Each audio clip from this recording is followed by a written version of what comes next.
Hey, everybody. Welcome to episode 94 of Throwin Wrenches. Welcome to the auto podcast that is Talking Trail Team. On this episode of Throwin Wrenches, our favorite Kubota-slinging salesman is back. Welcome to the show, Jake Irish. And we talk about Southern Cruiser Crawl, KOAR, and more. All that and more on this episode of Throwin Wrenches.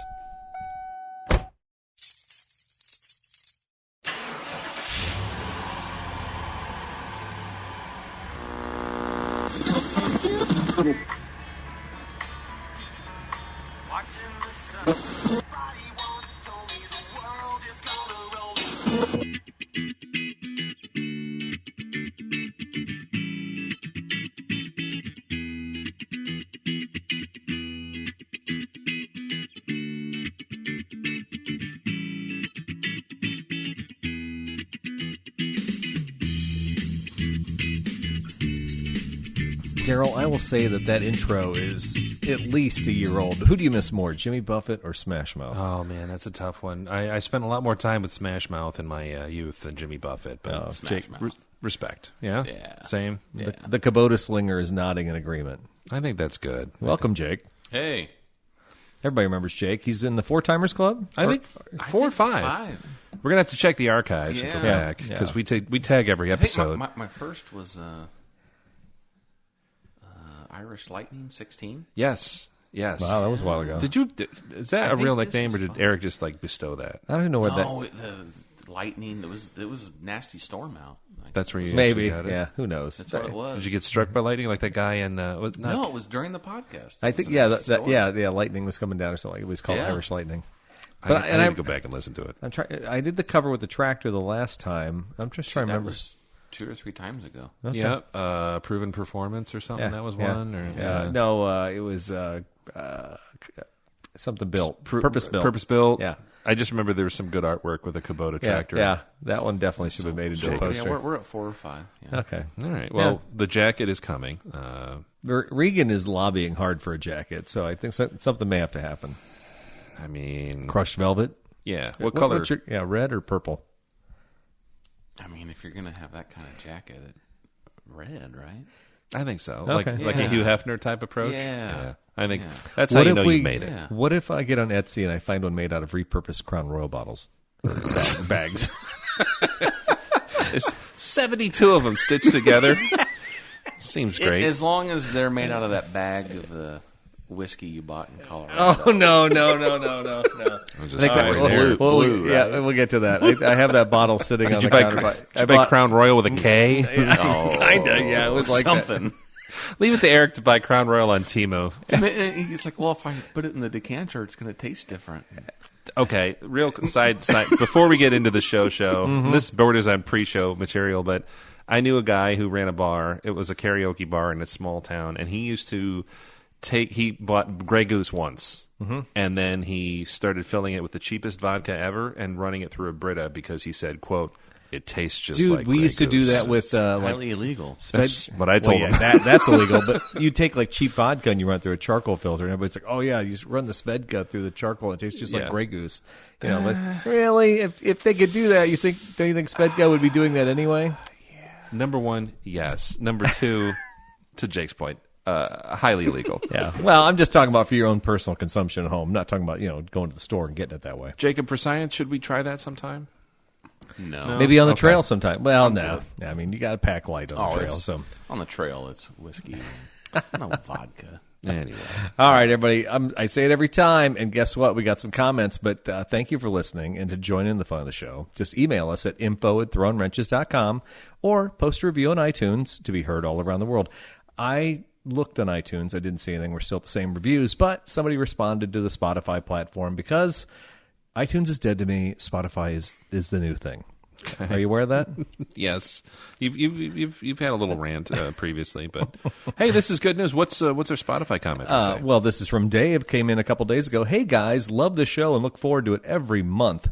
That's a sad state of affairs when somebody says, "Look, every 2 weeks." Well, we did that for a while, but anyway, been listening from the beginning, but not on an app, and I'm not an Apple user, so I couldn't comment or rate the show. Just now figuring out the whole Spotify thing. Keep up the great content. Aw, thank you very much. Thanks, Dave. Appreciate it. Appreciate that a great deal. I was Daryl's going to find a button with an applause. We're going to see if we here. can figure this out. There we go. Oh, Thank you. Thank you, Dave. Much obliged. Being there since the beginning, you've seen a lot and heard a lot. But for those who don't know, maybe you don't know some of the guests around the table here. Maybe you don't know Daryl Scott. Probably. I know Daryl Scott. Like our 16th president, he was working his way up the ranks with a stop in Springfield at his latest stepping stone. We have seen the qualifications it takes to be at the top of the ticket. He'll take your write-in vote. You got nothing to lose. Vote Daryl Scott in 2024. See, that's a political reference. Yeah, there you go. You're a write-in. You're a good write-in candidate. Well, I think you could do a hell of a job. My choice was always Mickey Mouse for the write-in. Oh, is it? Okay. That's my formative years. For those who don't know my coworker, well, every industry needs a leader, a visionary, someone who can pick up the ball and run it down the field. Well, my co-host can run, kick, dribble, and dunk, and that's all before he leaves the house in the morning. He's the All-American automotive athlete, the Heisman winner, Eric Stahl. I don't even know what that means. I was terrible at all those things. Were you? Yeah. You didn't play any sports? I was in football, but I was terrible. You dribble a lot, though. Yeah. Never mind. It's in the bathroom. Anyway. Anyways, no, just kidding. No, Anyway, and Jake Irish, if you don't know, on the trails, he's the Robin to my Batman. Or am I his Robin? Maybe we're more like the super friends of off-road trails. Trail team powers, activate. That might be the best intro. It's up there. It's up there. Are you? I came up with it on the fly. Right, though. I don't know. Are you the Robin or the? I was trying to picture the costumes for both of you guys. I think you'd make a better Batman, to be honest. I think it would depend on if it's an off-road park or a trail. Okay, there you go. Oh, we change roles. Batman, yeah. Okay. Yeah. So actually, we were, and we'll get into some conversation. Part of having Jake on the show is we're going to review some of the events we've been over the last year. Jake and I have been on a ton of stuff, and the second trip we went on was KOAR. Up in the Keweenaw Peninsula, and Angela was sitting next to me. She's listening to us talk back and forth on the CBs. She goes, "You and Jake talk like you've been doing this a lot." And I'm like, "Yeah, a little bit, yeah, 10 or two, so almost 10 years." Yeah, it's kind of crazy, but a lot of it's just like, "Yep," and stuff like that. We don't have to talk a lot to know, or he'll be like, "What are you doing up there?" or something, it'd just be like a little nudge, but we definitely know each other's ticks, I think, at this point. Well, it makes it more fun. Yeah. Special thanks to our sponsors. We always like to kick off the show with a thank you to our long-time sponsor, the longest one, Forts Toyota of Pekin. You can find them on the web at toyota-pekin.com. As you might know, Eric does work at Forts Toyota of Pekin. Shout out to them for allegedly, doing some great service on my truck, my wife's vehicle. It was tire season, and it was a great you October. Jumped on the sale, didn't you? I'll tell you what. You got 2 more days? Yeah, it'll be over by the time this episode comes out. Man, okay. Well, dude, you missed it. It's a hot ticket though. Every spring and every fall we do a tire sale, and so Daryl got in on the buy 3 get 1 for $1. Plus, Forts and their service center does everything by the book as far as corporate. So we offer things through Toyota Tire Center, and that means that the warranty's good all across the country. And you don't have to worry about your road hazard or something.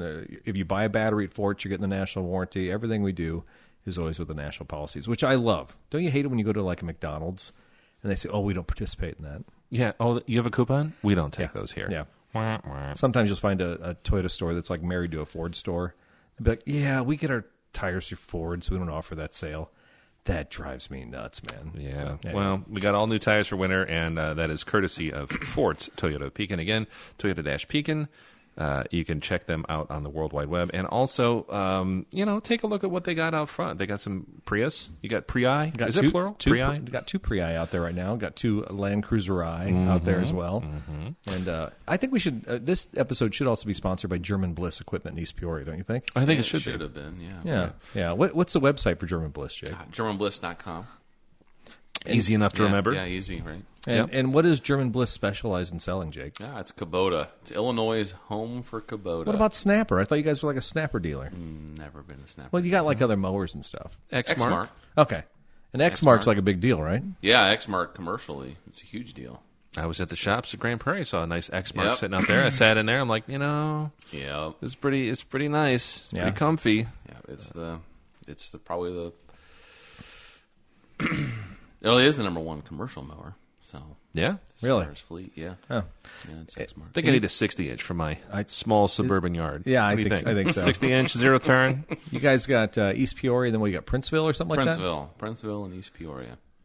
And Awesome. and that means you can sell anywhere in like Central Illinois, or can you sell all over the country? It depends on what it is. You know, you're kind of limited in your territory responsibility. You would know the. Yeah, I didn't know. Like, there's- so, like, there's a Kubota dealer in Emden, and they got like 2 tractors. Yeah, One so tractor. like they don't sell any construction or Okay. any of the we're a full line Kubota. We're actually like no, I shouldn't put this out there, but I think we're like the third oldest Kubota dealer. I think they signed on Kubota. They came to the States 1972. They were signed on by July, and they've been continuous. They're like the third oldest in the entire country. No kidding. It's German Bliss. Oh, I Yeah. didn't know that. Yeah. That's really cool. That's good to hear. And is it still a family-owned company? Still a family-owned company. There you They're going into their 4th generation. So Yeah, awesome. That's pretty cool. That facility. It seems like it always looks nice, but did it get built about the same time as the Auto Mall and everything down there in East Peoria? yeah, so they used to be located. You know where the Paradise Casino? You know Yeah. the Shell gas station? Yeah. That was where German Bliss was located first in Okay. East Peoria. By I the don't know the whole history. Of Yeah, it, okay. but they moved where they're at. I don't know, probably 25 years ago. Yeah, I mean, it's one of those things. It's like sometimes you think of like, and I'm not slandering the guys on Emden, but I mean that's like a tractor shop. You know, they do. You know, Yeah, they sell. So they kind of a lot of dealers for Kubota. They weren't the number one brand for many years, so it was like if you get into a Massey Ferguson dealer, just sell the small stuff. Yeah. And now a lot of the other manufacturers are selling that, and Kubota was kind of, and they're making that change. If you're not, they want you to be a full deal. Yeah, and you guys are that. When you go down to the East Peoria store and you see, Yeah, they're our main. They used to be like a New Holland, and then they basically made a choice, kind of go all in on Kubota probably 12, 15 years ago. I don't want to speak. I've only been there for going into year 4, so it's been that long. it has been that long. Yeah, time flies. 2021 was And- when I made all the change. And for folks who just kind of tuned in for the first time or don't remember the first few episodes with Mr. Irish, totally different career choice, right? You came from a telecommunications or a mobile phone sales and stuff like that background. So you also did some Comcast stuff, Xfinity, right? Well, yeah, telecommunicate. I helped launch their mobile stuff and ran a couple stores. And then one day you're like, you know what? I'm going to do I this. was eating spaghetti. Family, we were just sitting at the table, and I just said, I'm going to go sell tractors. Dude, I used to walk in that Comcast store when Jake was there and just look at the people standing in line holding their cable boxes, and they just looked angry. It was the store I ran was the busiest foot traffic store in 4 states. No kidding. The one in Levy District? Yeah. Yeah. It's prime. It's hopping all the time. By a lot. The traffic, by a lot. Yeah.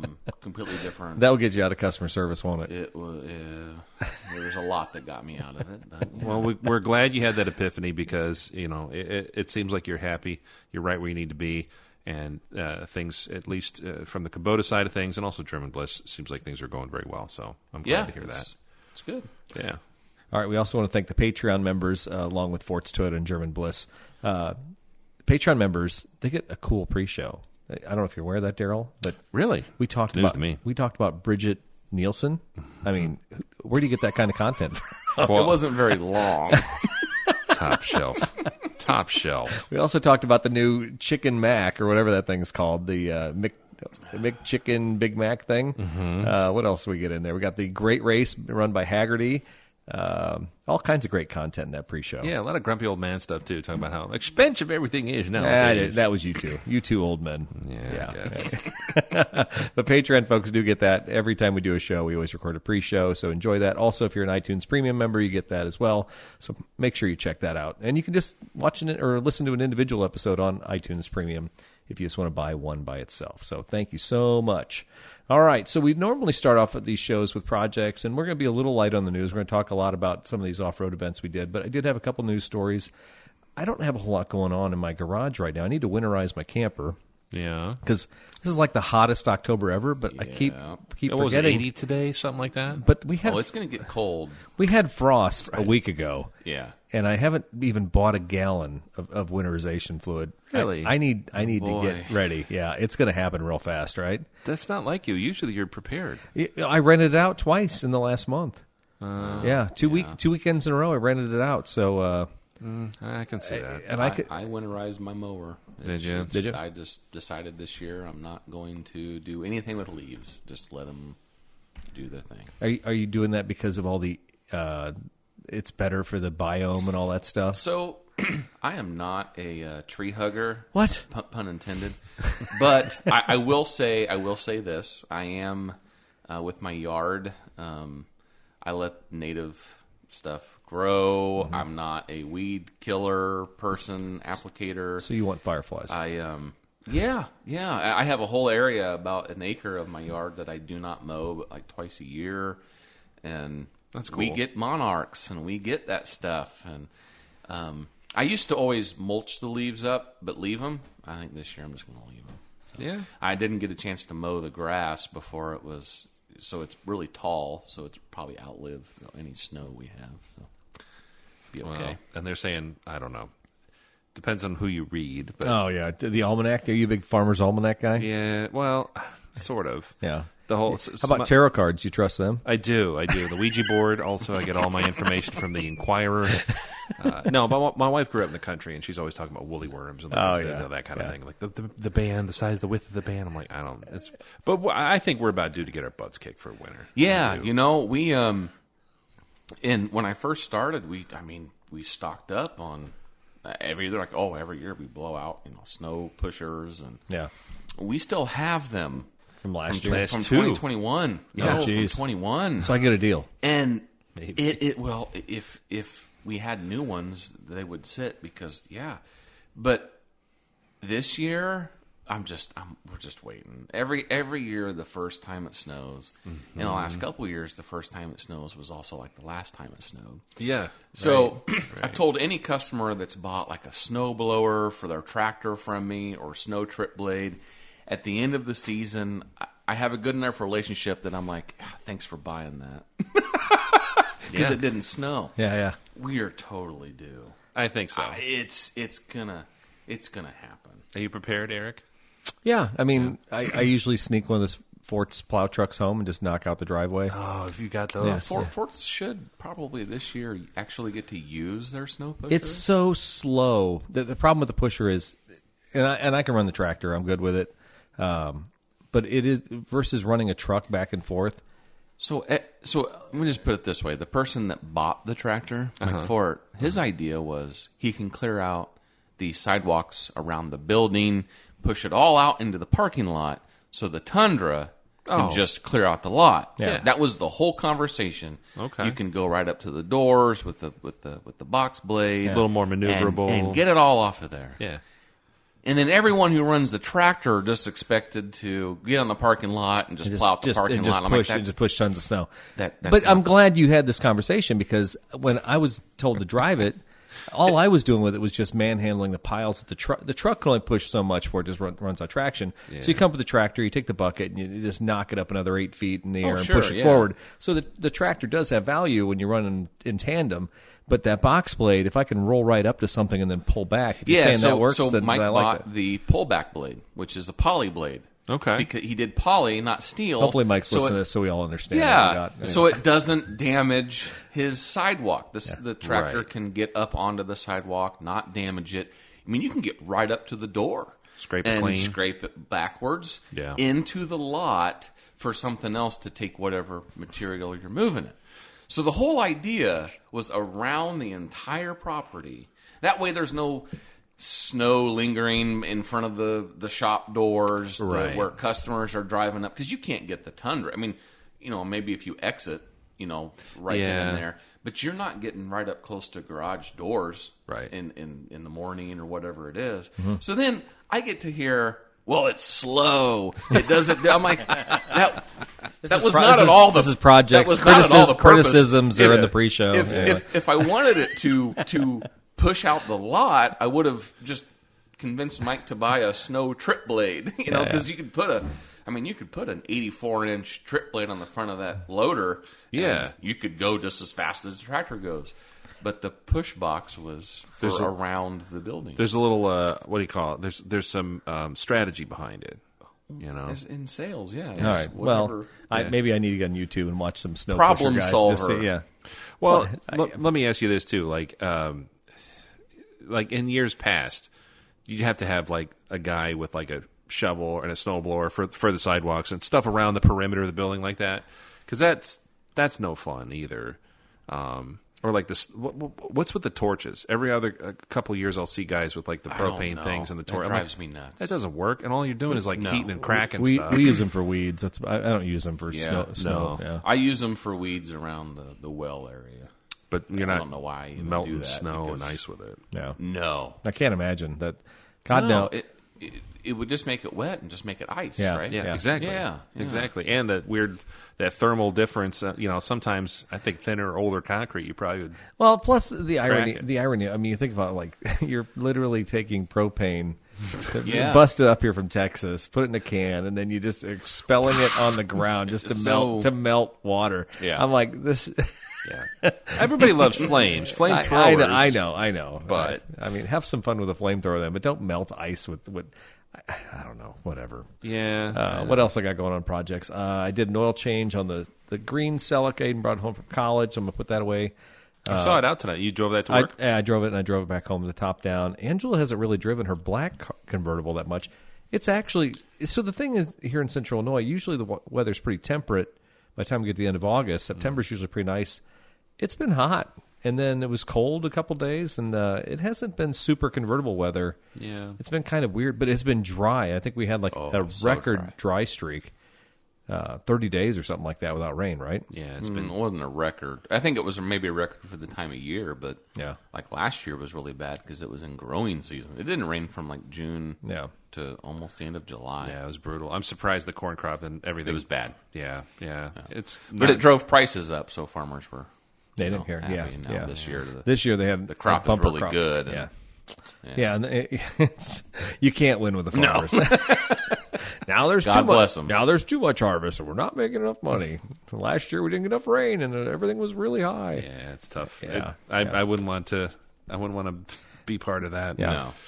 No. And then I think that's about it. Tree hugger. So we were at KOAR. And I heard a pop noise. We were on that back trail. I can't remember the name of the gal that trail was named after.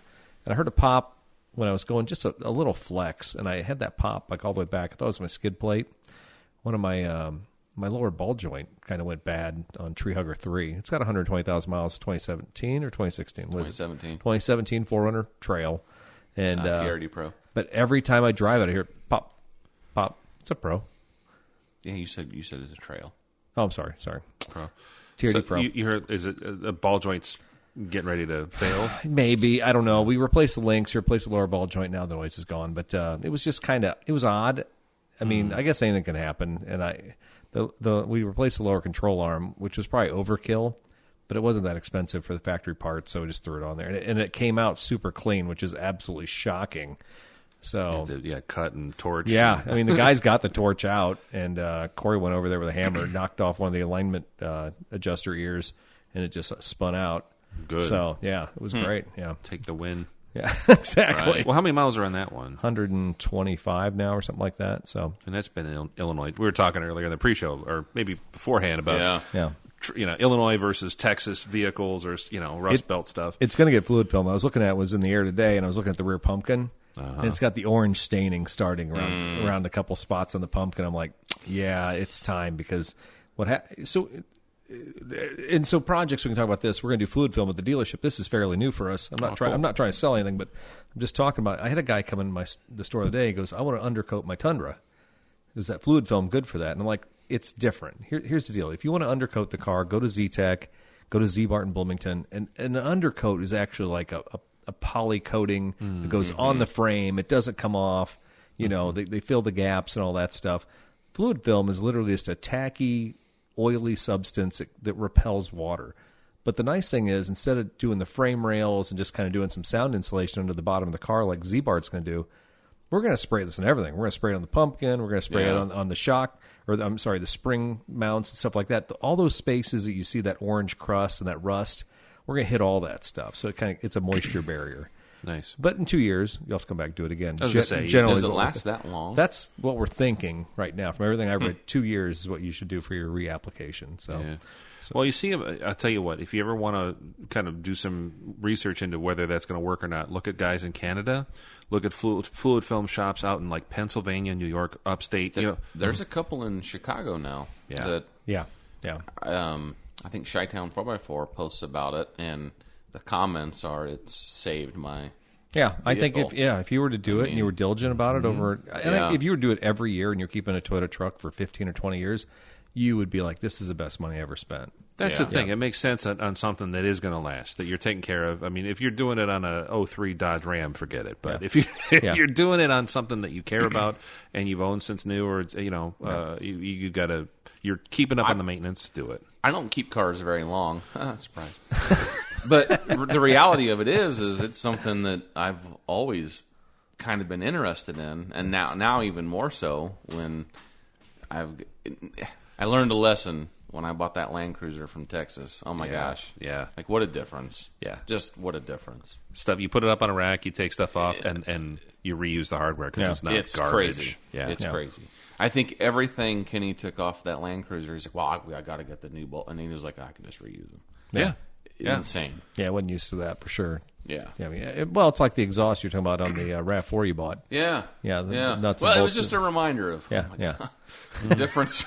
But there's also the Illinois and some other states now have changed to that liquid. Whatever the brine stuff is. Yeah. Something it's worse. Something carbonate. Yeah. It stays, sticks. And once it gets on your vehicle, because it's going to be vaporized, when you're driving down the road and it's kicking up in the moisture, now that's been applied everywhere underneath your car.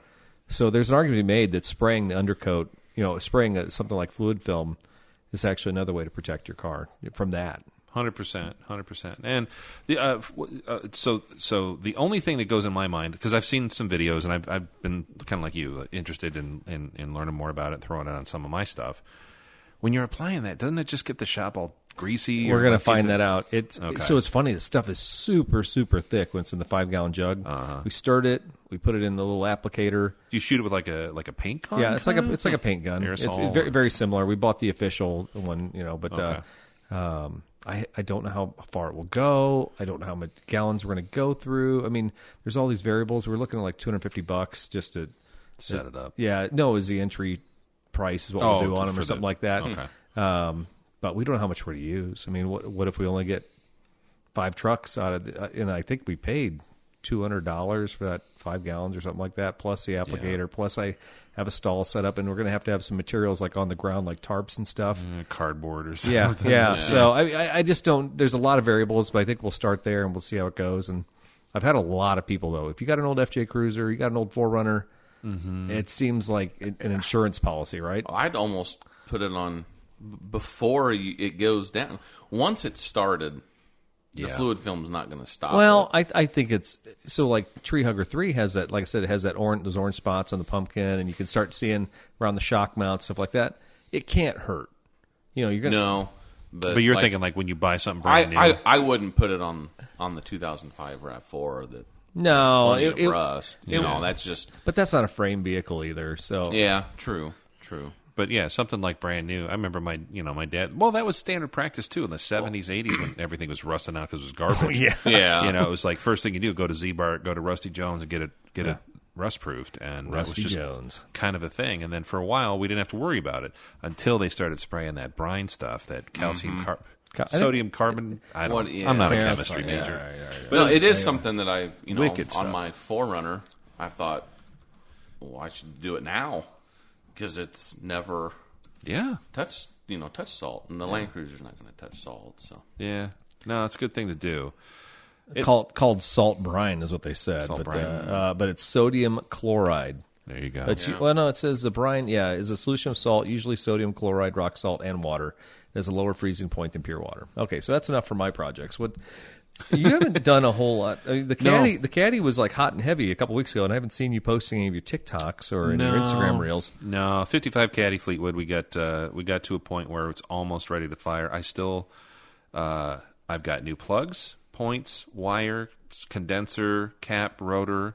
I rewired the ignition wires from the ballast resistor into the coil. All of it, and I'm not getting spark. Still? Correct. So I thought maybe because you started a job and you had a couple weeks off. I thought maybe once you started the job, you're like, we'll let that project lay. Yeah, there was a little bit of that, but yeah, I'm close. I don't know whether I'm not very smart. I'm not a smart man. Well, whatever. No, when it comes to electrical stuff, it's just one of those things where if simple circuitry I can do, it's kind of like I can put a regular switch in my house or wire up a thing. If you start talking like 3-way switches, I'm like, I don't know. And that's kind of where I'm at with this. But there's no ECU on this thing. You turn the key and you get the red wire hot. Shouldn't that liven up some of your... Well, you've got a couple you would think, but there's a couple variables. A lot of stuff goes through the horn relay on that car. A lot of stuff goes through. There's a ballast resistor with stuff that so you runs through there. You take a rubber mallet and just start tapping. Well, and part of me too is like I could probably just start putting jumper wires and bypass stuff, but I also don't want to fry anything. So I'm close. I think what I need to do is play around with. I might pull the distributor out. I think something maybe in the breaker plates or something is still grounding out somehow. I wish I was better at that kind of electrical diagnosis. I'm just not. Do you have one of those inline fuse tools? I do. Okay. And I do. I've got like a spark tester and multimeter and test light and all that. So I'll get it eventually. I would really like to get it going before winter, but like this is this week or next, and then I think I'm going to just put a tarp on it for the season and come back in the spring. I'd love to see the exhaust when it first starts rolling out of the back. It's going to be how many dead mice do you think will pop out? A lot. A lot. And I did order just moving the 70 Fury 3 convertible. I picked up some parts up in Wisconsin for that, so I'm going to do a little bit of work on that, some body stuff over the winter. Nothing crazy. I need to get a top on it. I need to pay a shop and have a convertible top put on. You're going to redo that completely? Yeah, I think so. I think it's worth it. It's definitely worth it. It's a lot of money. But what, $3,000? More. Really? Yeah, because I got to get I want to get the one that's like it. Like it's the original type style and all that. It'll have like the little chrome flares and stuff on it. Okay. Yeah. But I think it'll be worth it. And then I bought a carb rebuild kit for it, so I'll do some light stuff over the winter. But hopefully that'll be good to go in the spring, and I want to put some more miles on that because it's fun having a convertible. Yeah, it really is. ASC, I bought a new top for my 97 Celica years ago. Yeah. And there was a website that was dedicated to like almost all cars. It's a canvas top with a glass roof. Okay. But I don't have to worry about. There's not a lot of. You could choose any color you wanted, basically, from a rainbow, even more so than if you bought the car new. Yeah. And it wasn't that bad. And I think Looks Upholstery charged me $1,200 or something to put it on. That ain't bad. No. Was it the original color? I chose the tan. Yeah, to be the same color. Same color. Yeah. But I think ultimately the whole thing was like $2,500. Or, we were under $3,000, but not bad. Yeah. But I could have never done that job myself. No, I looked at I watched some guy on YouTube try to do it, and I watched for the Solera, same thing. I watched a guy you can get a top on eBay for $500 and put it on yourself, and I'm like, he gets out a staple gun, he's got cardboard things he's using to like little nailing tack strips, and I'm like, no. That's one of those, what's your time worth? Yeah. Well, and I tried to, here's how, I'm trying to be such a cheapskate, because my wife likes to sew, and she likes to do crafty stuff. Yes. I'm like, this is kind of like sewing. Huh? What do you think? Is this something we want to try? She's like, absolutely not. Nice try. Well, okay. So, yeah, I'll just pay someone. So I had a customer where they want to do a soft topper on their Tacoma. We got it all out of the box, got it all stretched out, but man, we could not get the corners stretched enough. It was too short? Well, it was too stiff. And so the directions say let it rest a little bit and then try it. But you got lay it in the sun. Yeah, right. Yeah. Dude, that stuff is, I can't imagine doing a whole convertible top. Well, especially in the winter, those things shrink. Yeah. Here in the Midwest, you put it on, it fits it looks great in the summer. Yeah. In the winter, it starts pulling away and peeling those little caps. Forget it. True story. What about you, Jacob? What do you got working on any projects over the wintertime? Yeah, so anytime I take the Land Cruiser out, it's going to be a project. What's a Land Cruiser, Jake?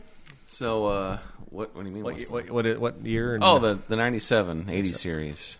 Bought it from the great state of Texas. I'm I'm going on 2.5 years. Yeah. So, took it down. We'll talk about this, but took it down to Southern Cruiser Crawl. Got some body damage on it. But really, for me, it's I got these leaky axle seals on the outside. I don't know if it's just going to be me taking off the plates and putting some sealant around it, or if I'm going to go all out. It's probably going to be a job where I just make it stop leaking. The burr fields were making a little bit of noise. Went on YouTube again, and some guy says, yeah, if they're not leaking, which they're not anymore. There's nothing like on the inside of my tire as far as fluid. He said, just pump. There's a cap, basically, right where the tire is. Don't take the tire off. You just pump grease in there. Just keep it greased. That's my big plan. Okay. The big project for that. They got grease fittings there at the end of the axle? Oh, no. You literally just pump grease into it. Oh. Just straight up, right out of the damn hose. Just pump grease into it until you can see it. Plug it back up until it starts making noise again. It is impressive to think that when you take that to Southern Cruiser Crawl, which is in Hot Springs, Arkansas, it's 8 hour. I mean, and for you, it's even further than that because you can't go as fast. Yeah, it's. I don't know that I would drive my 97 Celica aggressively to Arkansas and then wheel it, for a couple of days and then drive. I mean, tons of credit that truck can do all that. I got a lot more confident with it. But there was a couple stories back that I was here and telling the story, but I did get a lot more comfortable with it after that trip to Colorado. And on the way back, I was in a hotel parking lot changing out spark plug. I feel like looking at the axles leaking and then fixing some bushings prior to the trip, and then I get out there. Of course, driving around here, you don't hear anything, and then I get out there and I'm like, I didn't. When did this start? I thought those were replaced, and you start doing the in your head. But I got a lot more confident with it, and I'll tell you, I do really enjoy driving it. I will drive it down to Arkansas and just cruise down there. The only other project I have for it is I'm going to do new exhaust because I'm getting older and loud exhaust is just annoying and it's loud. What's on it now? Is it a Flowmaster muffler? Like a 40 series or something? Yeah, it has for like 5 hours. Well, when I'm at speed, it's not bad. Yeah. But getting up to speed, it's like, the radio in it is hot garbage. That's all stuff. But the catalytic converters were removed. And it doesn't have any codes because it has simulator things plugged into it. Yeah. But at 97, they didn't really need catalytic converters, so it runs fine. But that's my biggest winterizing project because that's not going to go anywhere. I just pay storage insurance on it now. Nice. Other than that, it would be my tractor is going to need its service, and I work at German Bliss, so I'm not going to do that. I'm just going to bring it in. Bring your tractor to work day. Yeah. And I've also seen firsthand the difference between self-maintenance and dealership maintenance, and it applies with cars too. You're always going to miss something. So just take it in, have that done. But I use my tractor all winter usually. So yeah, living out in the country, that's a tool. It's not it's not necessarily a nice to have. It's a I gotta have.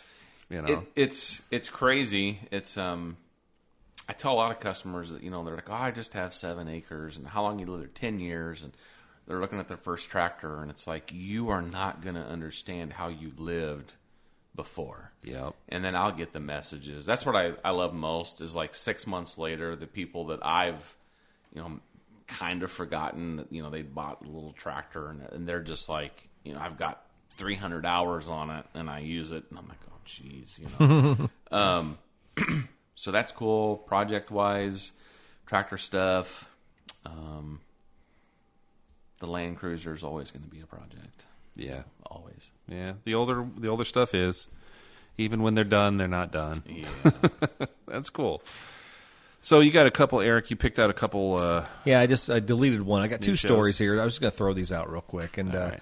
Polestar, they're related to Volvo. You kind of like Volvos, right? Mm-hmm. All right, this is national news. They say the Biden proposal would effectively prohibit the sale of its cars in the United States. They said on Monday the proposed Biden administration rule to bar the use of Chinese vehicle hardware and the software would effectively prohibit the automaker from selling vehicles in the United States, including cars made in the United States. Swedish automaker, a brand of Volvo cars that is majority owned by China's Geely, said in comments filed with the Commerce Department that a proposed rule prohibiting Chinese connected vehicles on American roads due to national security concerns would bar the sale of vehicles that Polestar is building in South Carolina as well as those produced in China. And that's from Reuters. I mean, this is a real deal, though. It doesn't matter who gets elected, whether it's going to be Harris or Trump. They're trying to keep Chinese cars off the road in the United States. Yeah. This is second or third story I've heard in the last month that talks about that, as far as like Chinese software and vehicles and stuff. Well, yeah, they don't want their phones here. TFL Truck did a whole segment on the Chinese truck, and it's interesting. It is. Well, and so the cell phones, maybe you can speak to that, because what was the brand of phones that they wanted? Huawei.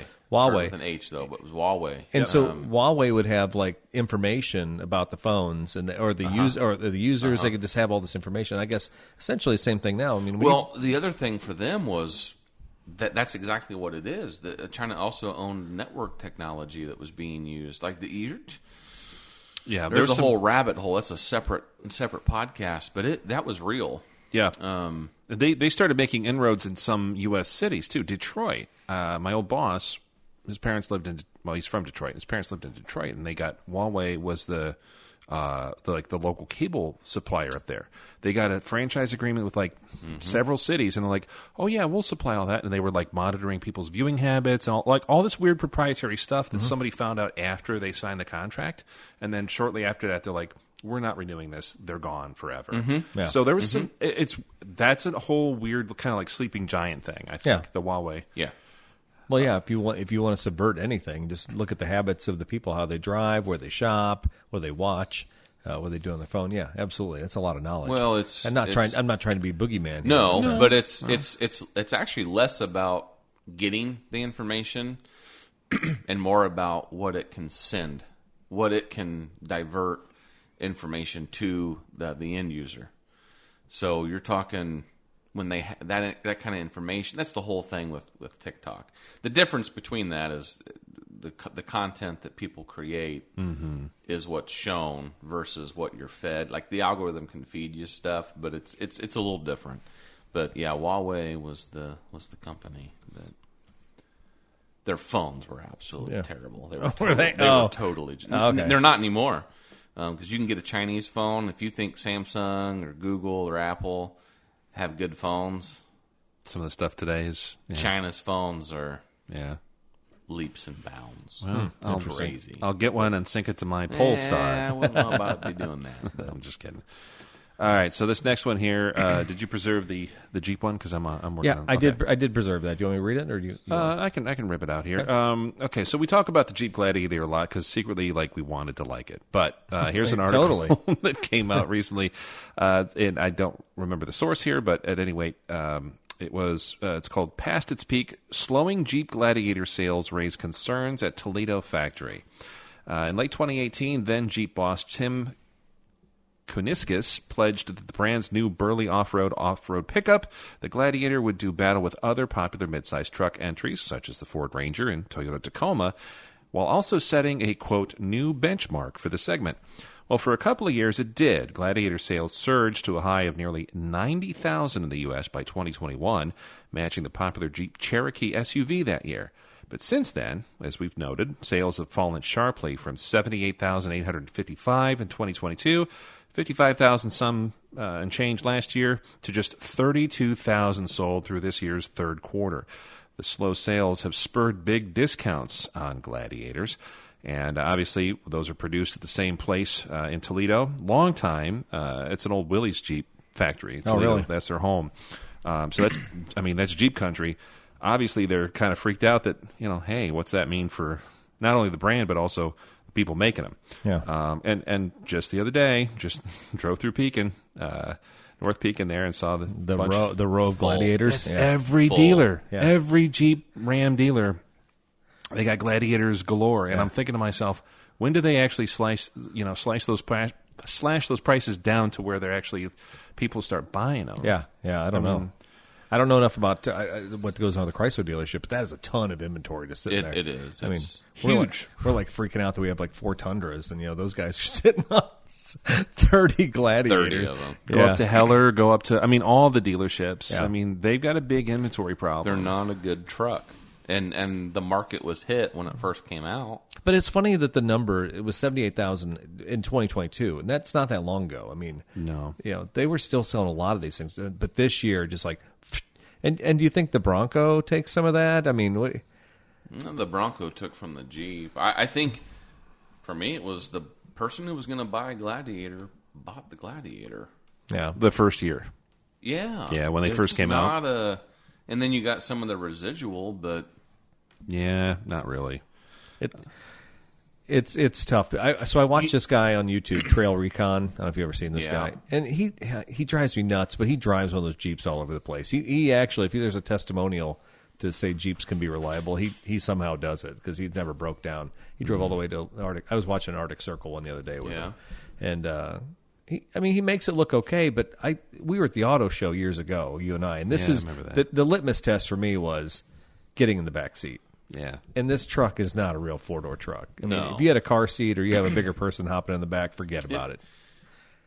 I've noticed that there's less, I would call them like entry-level Gladiators. They're all Rubicon. They're all the high... Mojave or whatever. Yeah, The high trim. You'll see Jeep Wranglers, just a lot of base ones running around, but you don't see Gladiators like that. And I think that's Their bread and butter. those who were going to buy a Gladiator bought it. Yeah. That's fair. That's fair. And now there's a lot of used ones.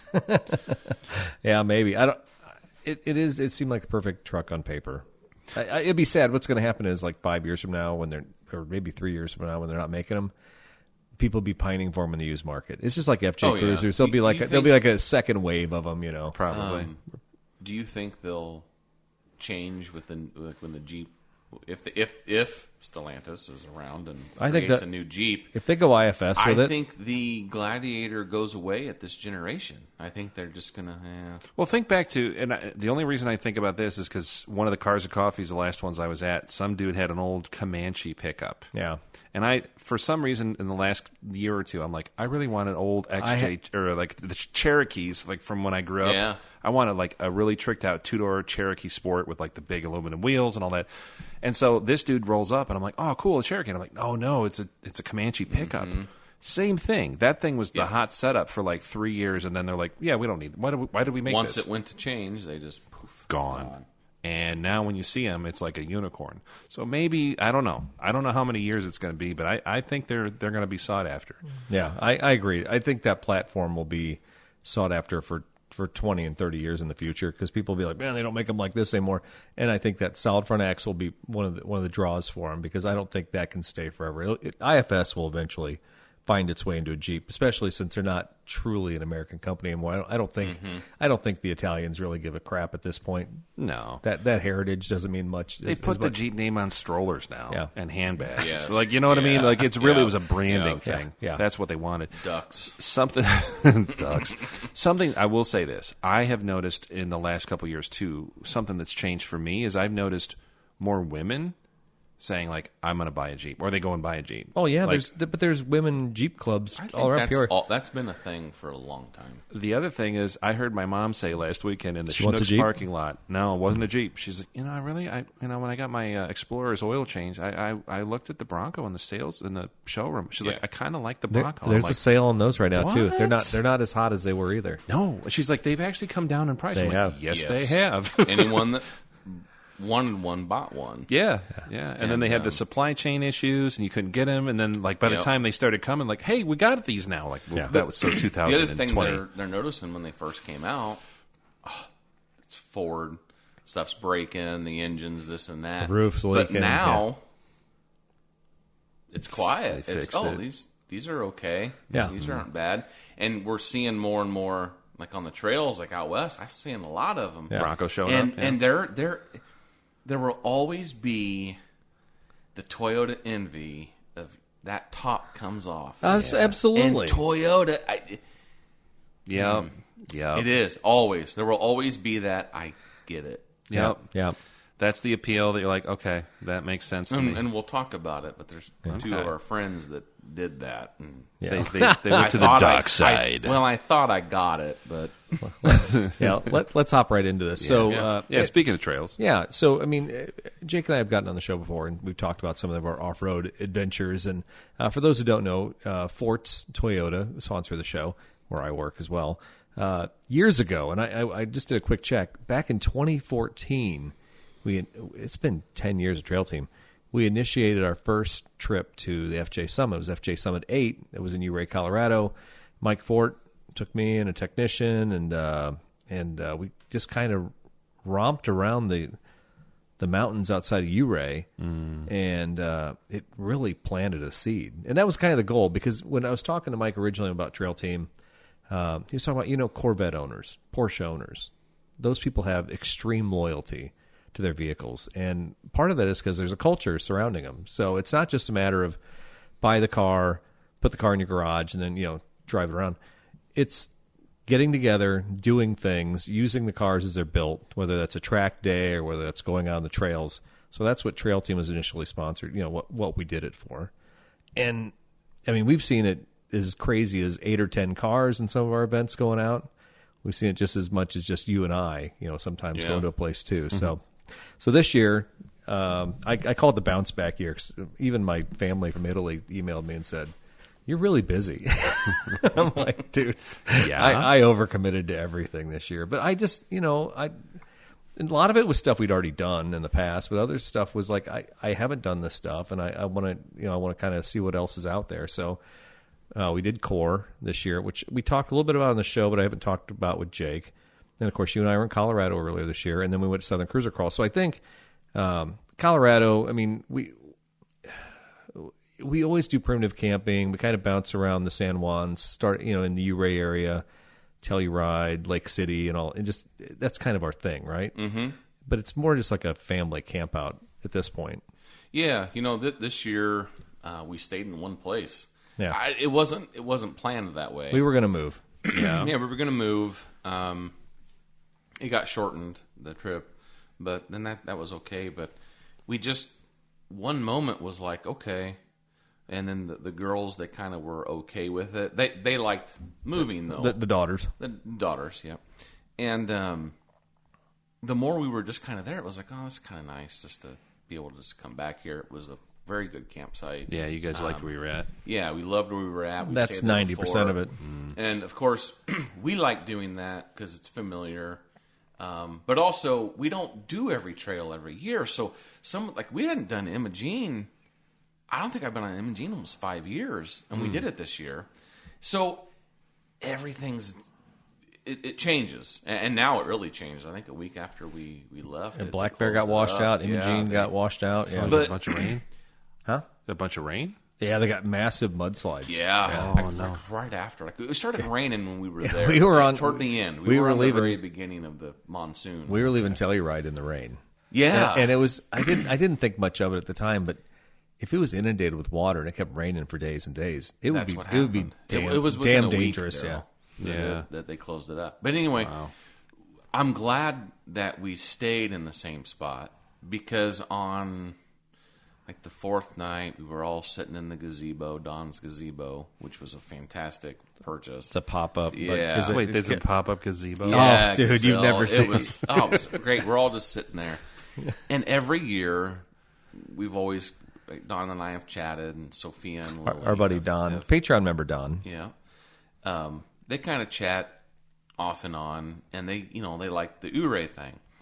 And we were always so surprised, because now they're teenage girls still wanting to go with their dads. Just that, though. Like Lily does not want Amber, or, Yeah. And so we were always surprised, and it was always, Ouray was kind of the thing. This year, they surprised us, because I think that's going to be the last year, for at least foreseeable future, that Ouray was their choice. Like they want to do something new. Yeah. So, We talked about maybe having Don fly out and we'll just do a ring around Lake Michigan or something this year. That'd be cool. Yeah. Because there's places up here that you guys could kind of show Absolutely. him and show him the ropes a little bit. Yeah. Absolutely. Yeah. So Awesome. we got access to. I got 2 tree huggers if it came down to it. I mean, we got vehicles to drive, so we're good. Oh, I didn't think of that. It'll be fly neat. here. You don't need to bring anything. Just Yeah. like hop in a truck and go. Yeah. But that has always been like the go-to place. I think first time I went was 2016, and then I've just kind of gone every year and then met up there. And then this year, Eric had messaged, gosh, it was early about KOAR.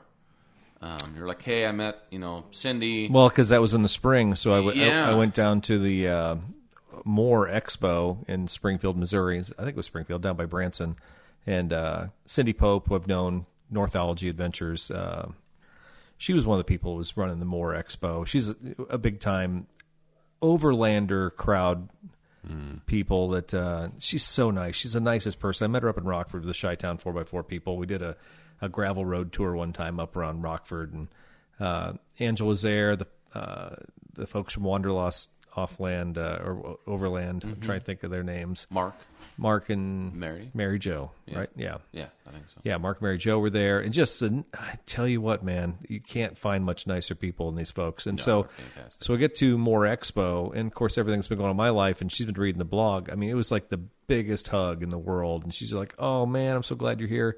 And so we hung out at their little tent. They had like a little tent with a fire going all the time, and dogs and some mixed drinks and just chilling. And it was just, she's like, you got to come up to KOAR. And I'm like, I've been watching KOAR, which is a Keweenaw overland or off-road something retreat. Overland Adventure Retreat. Adventure Retreat, yeah. It's on the Keweenaw Peninsula up in the UP. And I've been watching them do this for years. They always go to the spot way up at the northern tip of the peninsula. Copper Harbor, right at it is as north as you can get. Just about. Before you get to Canada. Well, before you get in the lake, before you get in Lake Yeah. Superior. Yeah, and so I'm like, you know what? I'm going to do it. It was $180 or something like that. Is that your phone too close? I don't know. Anyway, it was like $180, and it seemed like, you know what? I don't mind paying for organization, especially in a spot that I've never been to before. Yeah. So, we used to do FJ Summit all the time. I did. And I would pay for it. But then the last time we were in town, I think, were you with us when we went to FJ Summit? But we didn't pay to be at Correct, FJ in Summit. 2016. Because at that point, I'd done it 3 or 4 times. I don't need to be there for the event. I know the trails. I can still show up at the merch booth and see the vendors, but I didn't have to be part of that official thing. And so, and I'm not devaluing at all at KOAR because this is a similar situation. I think I could go to KOAR and get to know people and network and enjoy, and work off of that. But then once I get the lay of the land, I don't necessarily have to go up to KOAR all the time. I could go up there when I want to. Sure. So it's definitely a great way. These are great ways to introduce yourself to the hobby. So I really highly recommend if you want to do something like this and be surrounded by like-minded people. Same thing with Southern Cruiser Crawl. Why do we do that? Why do we go on those weekends? Because you want to be surrounded by people who are kind of like you, right? So no, I think I will do KOAR again. I plan on, and I'd like to. I think if other people want to go, it's a good event to kind of take people to a new place. It was really good to take Eben. Yeah. That was his First one? That was his first off-road thing. He's 6 and he's done I think we camped. It may have been his first full overnight. Okay. in a tent. Yeah, like the full thing. How did he do? Fine. He was great. He was great. He's camped. Yeah. He camped when we had the Land Cruiser and the rooftop tent. We went to a place in Iowa with Andrew, and he was, but he didn't remember it. Yeah, he was just little itty bitty sleeping thing. with mommy and dad. Yeah. I think he was 3 or 4. 3. Gosh, yeah. But that was good for that. And then Amber and I realized it's not that far. It's a Midwest thing that 9 hours is not that far to drive, But the reality of it is, it wasn't. Yeah. We didn't feel I was glad that we went at an event, but like Eric said, now it's not required. Would I go back? I would like to go back, but it's not a requirement. Yeah. See, now it would be, okay, now that we got up there, what are the things that we didn't get to do? Because, the first time you go somewhere, you waste time. Yeah. Just inevitably trying to figure things out later. Yeah. Now you can do all of those things that we did in less than a day, and instead of the whole weekend, and then do other things. Right. I know what Amber really liked was the little shops, the things to do in town. So which we didn't do a lot of. We didn't have a ton of time because we were driving around checking things out we'd never seen before. Yeah. And technically, maybe if the wives wanted to stay in town and shop, and we could drive out to the point, and there's stuff we could do like that. And then, we didn't have to go to the gay bar in Gay, but we did go to Gay Beach. It's all play on words. It's all fun, but the Gay, name of the real town. place. But Gay Beach was fun to go and drive around on. It was. Yeah. So that was actually a lot of fun. Yeah. Because anywhere that I could get Edmund out of the car, it just reminded me of when, we started taking Lily. She was 7 or 8 when she started going. She was a little bit older, but there was a moment where you just had to let him run out now. Yeah. And Lily's at the age now that, well, hell, she could just be a passenger, and she's too cool for school. Too cool for school. Yeah. But she still goes and all that stuff. But it's a gorgeous area, dude. It was record heat, and so we found ourselves stopping at the water a lot, just kind of tinkering around. But there was a beach we passed by once. I'm like, we got to come back here tomorrow. If the weather's as nice as it is today, we got to come back. Yes, the water temperature's 50 degrees, but Eric would not get his head wet. I couldn't do it. No? Weird. Couldn't do it. I just. What if you got one of those shower caps? It was three days in of no showers. I was fully in that place. Dude, I had a similar experience up in Lake Superior before years ago. I tell you what, at my shoulders, I'm done. I just can't. I've never done a polar plunge either. Anyway. No, and I don't get the whole ice bucket, the people that plunge in there. Cold. Yeah, no. yeah, it wouldn't be. To Jake's credit, him and Amber both, and none of the kids, I think, went. Oh no, yeah, Larson did. Yeah. Yeah. Anyway, did. But we drove past this beach. I'm like, if the weather's this nice tomorrow, we've got to stop for an hour and just hang out at the beach because it was so nice. The water was calm, and the kids were playing. You know what? Matt's kids had a blast on the beach. They played in the sand. Those are life experiences. I mean, kids who are under 10 years old, anytime they get to play like that, that's just making memories. They had a good time. So I was happy to do it. And as adults, just to chill out. Eben, I went to Eben's parent-teacher conference. Amber couldn't go, and so I'm that dad that goes in. Good job, I'm Jake. going in blind, But they had them write stories and do descriptions, put them all together. And she was like, I got to share you Eben's story. And his story was that trip. Oh, that's and he said Land Cruiser. And she's like, is that a car? And I'm like, yeah.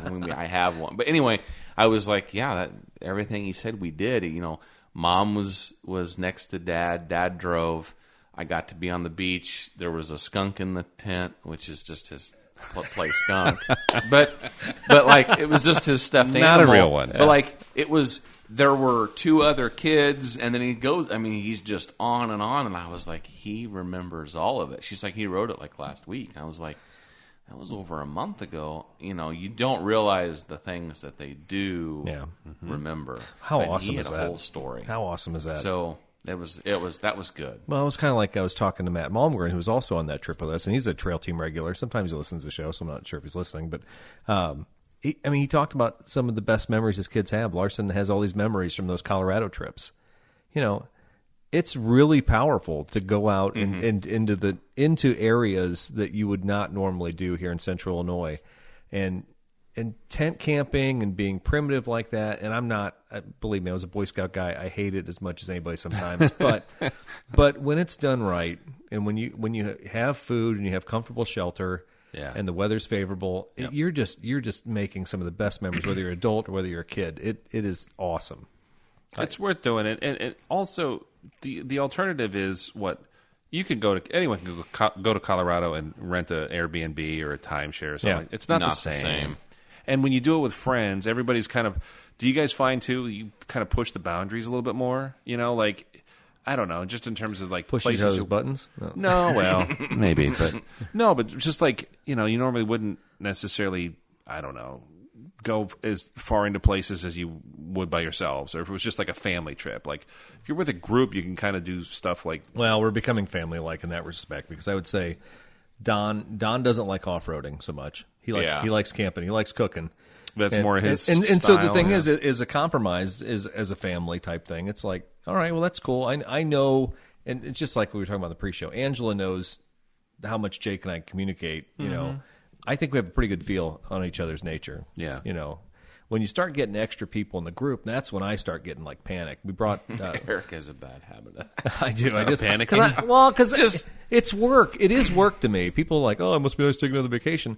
But I'm worried if Brandy and Troy are having a good time. You know, and I invited them along. They got Toyotas. They're customers. Yeah. So I'm not here to waste their time or make them, you know, I want to make sure they're entertained. Yeah. It's not my event, but at the same time, they are coming with us or participating, you know. Sure. So that's what I do the whole time. And so it's nice when I have comfortable people that I'm not stressed out about. It'd be better if we do a few more trips, you know. But Brandy and Troy were awesome. Yeah. They're great people. First-timers? Yeah. They've been building up this for a long time. They've been asking to do stuff, and I'm like, oh, yeah, we're going to do this. It's such a small world. As like day 2, we're sitting there. So Amber works at the Salvation Army, and she's literally, I don't know what she was talking about. Something with Danny, which is this older gentleman that does like maintenance there part time, but he's like the grandpa of the girls that work there. Like so nice. Yeah. Like nice dude. Like I see him, knows my kids, everything. She's talking, and Troy's like, well, that's my dad. It was the strangest thing in the world. And the moment he said it, I keep doing that tonight, but I was like, oh my God, that looks like Danny. That Troy makes looks like Danny. perfect sense. Yeah. Exactly. So it was nice that like it all just came together. They were great people. What rig did they take out there? They had a 4th gen 4Runner. Okay. Very nice one. Troy does everything himself. He's down there so in that garage always hammering on something. We It's had nice. 2 4th gens and 2 5th gens. And Yeah. Now we had a good time. And so in a KOAR, they were doing the same thing a lot of places do. They'll have like, oh, who wants to run trails? Who wants to lead some groups? They even asked if I wanted to run a group. I'm like, probably not. We'll get lost. Our first time up there. But they looked at us like maybe we knew what we were doing. Fortunately, we had our 4 trucks, so we were good. But that's one of the things they kind of do at these. You know, they kind of let the newbies run around. Sorry, somebody's phone's ringing. I thought we were all in airplane mode here, Daryl Scott. No, because I can't see your edits to the dock, so that's why. If you didn't touch the dock, I would have that. But go ahead. Anyway, so the newbies can ride around and kind of get a feel of the area and stuff like that. That's all part of the package when you do that. So, you know, if Troy and Brandy would have showed up there by themselves, they would have been able to glom onto some other people and probably have a great time too. So, you know, never be scared when you see something like this going on in your neck of the woods and you don't know anybody. Believe me, I went to Southern Cruiser Crawl, didn't know a soul, and made some of the best friends of my life at this point, you know, 9 years ago when I ran into this crowd. So, and, yeah, we'll move on to that. So, and to go back to real quick to KOAR, Cindy Pope, you know, texted me this week. She goes, hey, that trail dispatch you wrote about recovery. And I said, yeah, it's terrible. I just threw it out. And she goes, well, I want to use that in the magazine. Can I use it in the magazine? I'm like, please, by all means. I said, if you want to edit it to your heart's talk about content. how you got me stuck. Yeah, basically. At least you admitted it. There's a story. I did. Yeah. But I mean, a story. But I mean, but the root of that story was, if you're going to get stuck, wouldn't you rather get stuck in an off-road park? Yes. Yeah. Oh, yes. Yeah. With people there to help. Yeah, Yes. I and that's the other thing. You talk about driving that thing to Southern Cruiser Crawl. Is there ever another park and another moment where there's more 80 series Land Cruisers than at Southern Cruiser Crawl? Like, No, Probably not. I agree. I agree. And then the other part of me was, I'm not so far away from home at any point that I can't just get home and do whatever. Colorado was a different story. That's a different Yeah, you're out there a But ways. this one was, if I'm going to break on the trail, there's a dozen people there at that pavilion that would jump in. Probably extra axles or trunnion seals. Yes. There's yeah. gotta be something. Oh, yeah. That's handy. See, are we jumping into Southern? Yeah, we Cruiser can. Yeah, let's Crawl? just go to that. So, but like I said, if you want to, if you're interested to know any more about KOAR, you can go to northology.com, I believe. Just look that up. Totally worth it. Yeah, absolutely. You can follow them on Facebook as well. So, yeah, Southern Cruiser Crawl. I went to. I can't remember the first one I went to. What year that was? It was a 10th anniversary because you went. I have the 10th anniversary shirt. I think that Jack Daniels one is 10 years, right? Yeah. Did you go in 2014? And then I did, because I didn't go until 2015. I think I was there with it was Mike 2015. Fort right after FJ Summit. And that's how I ended up. I met all these people at FJ Summit, and they said, you got to come to Arkansas at Southern Cruiser Crawl. And I'm like, okay. And then I show up down there not knowing a soul. I don't know who the hell told me to go to Southern Cruiser Crawl. I don't know who that person was. Yeah, I just literally showed up. Mike Fort didn't show up till the next day. He's like, oh, I'm delayed. I'll be there tomorrow. I'm like, oh, yeah, I know this is going to go. He's never going to show up. He did show up the next day with his 40. But in the meantime, you know, I've told the story a million times, but I met Bart, I met all the Louisiana Land Cruiser people, and been friends now for 10 years with these people. Gone on family vacations out to Moab and stuff with a bunch of them. You know, just the nicest people. But Southern Cruiser Crawl this year, I think they said they had 140 some registrations, but they had 20 people just show up out of the blue when I was talking at the registration desk. Usually, I think when that thing was at its peak, it was just over 200 trucks. Over 200. Yeah. That's a lot of Toyotas to show up to an off-road park. Mm-hmm. It's a big park. I don't know how many acres it is off the top of my head, but Thought it was 1,300. is it? I think it was. And that It's a good size. number means nothing really. Yeah. You know what? Was it 8,000 acres at Windrock or something like that? Isn't it like some, it's more than that. some It's 5 gigantic digits, number? I think. Yeah. But Windrock's a beast. it is. It's like a county. We've kind of learned that. See, at Southern Cruiser Crawl, you can go out on the trail and be like, yeah, let's just head back to the pavilion and get some to eat. Yeah. And you're not driving that long. Yeah. Windrock is not that way. Windrock, you better pack your lunch. Yeah. Yeah. Yeah. The park, Hot Springs Off-Road Park, over the years I've watched it be well manicured to now getting a little more rough. And it's changed owners probably 3 times in the last 10 years. Oh, I was going to ask, because it's just different owners that have it. They've changed When it. we first went, it was Super Lift. Yeah. Off-road park, like sponsored Super Lift. The pavilion was really run down. I mean, it was Dirt. yeah, with wooden tables. But I mean, that was part of the charm. Part of the charm of it yeah. all. Yeah. But also, the first year I went was 2016, and it wasn't a super busy event. I don't even know if there was 100. But it quickly escalated. Yeah. I don't know what year it was at its peak. I think it was after COVID. It peaked. Was it? out. I figured it was right before COVID. Okay. I think it was after COVID. I think when they skipped 2020, 21 when I went, it blew up. It was pretty packed. There was a moment of like, man, this is too big for this. And I think they even wondered. But then in 22, they put like concrete down on the pavilion. You could fit a lot more tables, and it didn't feel as bad. And this year, it was noticeable that it wasn't as busy.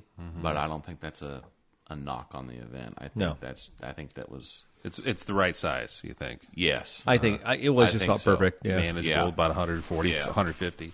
Yeah, you get to talk to more people because when it was so busy, like there were so many people. And I had started bringing my cousin, and I was like, there were people that like I knew, like Bart. I knew Bart, but that group was so big. Yeah. I couldn't have me and my cousin and Scott and Kenny go out with a group of 15 people. It was like, okay, we'll just do it again. Yeah. And this year it was like, oh, you can kind of get onto it, and maybe I would have liked to maybe had 1 or 2 more trucks in our group, but we, it is what it is. It was kind of I don't know. I was there last year, so I guess I can't drop too many excuses, but I didn't press real hard to bring other people this year. I mean, I knew you were coming, I knew Andrew was coming, and I knew Scott and Candy were coming, so. in the Jeep. Yeah, that's a whole other story for another show. Okay. Pre-show. Okay. I look forward to that. Anyway, but no, I think next year if we get a few more trucks who want to come with us, it'd be great. It's a fun park, but it is a dangerous park. It is not a park that's forgiving to your vehicle. Yeah. We can go to Colorado and spend a week on the trails. and you not bust not stuff? even be stressing the vehicles out. Yeah, you go to here, you're gonna and we make a conscious decision. If you're in Hot Springs Park, I don't bring Tree Hugger 3 down there for a reason, and Jake doesn't bring his nice 4Runner down there for the same reason. More. Yeah, because you're going to damage your vehicle, or you're going to scratch, or you're going to leave a permanent mark on it. And if you're the type of person who's going to cry about it, and that's my biggest fear. Like if Troy or Brandy would say, "Yeah, we want to come too," I'd be like, "Troy, scrape stuff. You got a nice truck, dude, and as long as you're prepared to get a buffer and a paint stick or something, or some zip ties, but you can ride around on the 1s and 2s there if you want." I just don't know how much. Anymore. I don't know how much fun you could have there. I couldn't. If it's your first time there, do you think you could? Oh yeah, that's all we did. Yeah. I think the first year I had the FJ, and I don't think we did. I mean, maybe we did Squid's Jaunt, but it's gotten wallered out. Just the trails change and grow. The one thing I wish I had done is kept all the maps I've had over the years, because those trails they've changed ratings. Like we did. On the backside? Buckhorn. Buckhorn was always a 3. Well, now it's considered a 4.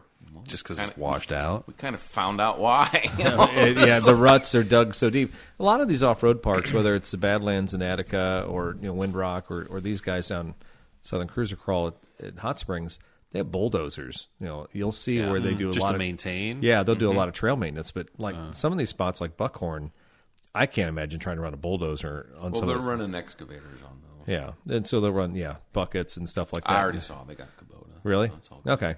Yeah. But out of my element. But I still think having a Prospecting them. having a tractor and trying to set yourself up, even if you've got arms, excavators are for all of that. yeah, it would still be a lot of work.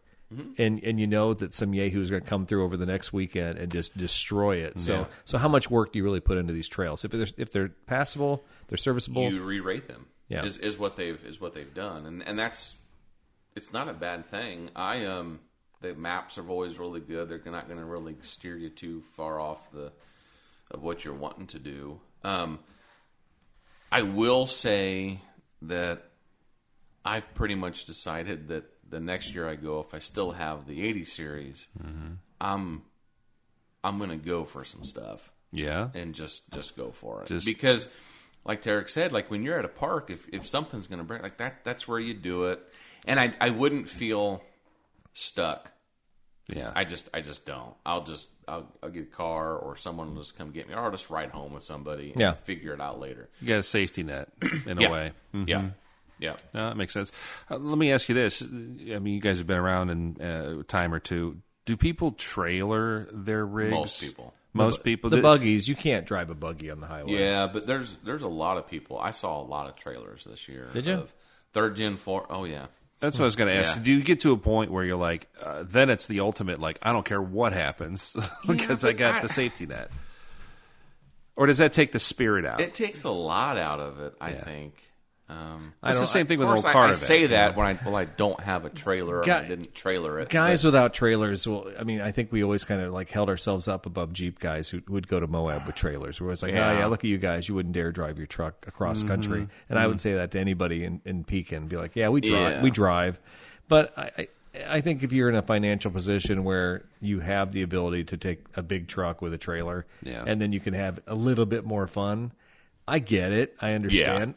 For sure. Yeah. But at the same time, I really like just driving tree hugger across the country. Yeah. I can't imagine driving a truck and a trailer and all that other crap. It's a lot more stress and a different type of stress. I will tell you, it would be more stressful to me, because it was when I had a U-Haul with a U-Haul trailer. It was more stressful than driving the car. Yeah. Because my car, like, trailers, the tires aren't as good. There's so many unknowns. Yeah. I have had it happen twice while I'm hauling something. Here's the difference. When I'm hauling something, I've used it to pick the trailer up and change the tire. Like, if I'm hauling an excavator, I'm not... Someone from Drumble is probably going to hear this. That's fine. I'll be in trouble. But I was hauling an excavator one time. Trailer tire blew. Oof. Oh, okay. Well, good thing it wasn't a brand new one. I hooked the chain that I used to hook to it, and just picked up the side of the trailer. Tires right there, done. Yep. But when you're trailering a car, it was a catastrophe when I blew out a tire, and it was messy. I remember all that, and I felt so bad for you, but at the same time, I'm like, that's anybody. Like, I could picture my dad and I going to a Chevy Club meet or something out west and something blowing up, and it's just the risk you take. Oh, yeah. We watched Matt do it a couple times over the years. You know. Yeah. With his stuff. Yeah. But like from Arkansas, I know that I can get a hauler, someone to pick it up, and I think I quoted like $850. They pick it up at the park and bring it to me. So when I go to Arkansas, I'm very much now on team. If I have to ride home with somebody, okay. Yeah. And then if I have to make a call to one of my shipper friends and be like, hey, the park has the keys, can you just get it home? Roasted. For $850. Yeah, just do it. I'd rather do that than buy a trailer license. And Right. So this year, I probably put Tree Hugger 1 through more paces than I ever have. Yeah, you did. I used every button. I used every control. Yeah. I don't normally do. I usually rely on just skinny pedal and maybe A-track. I don't hit the lockers.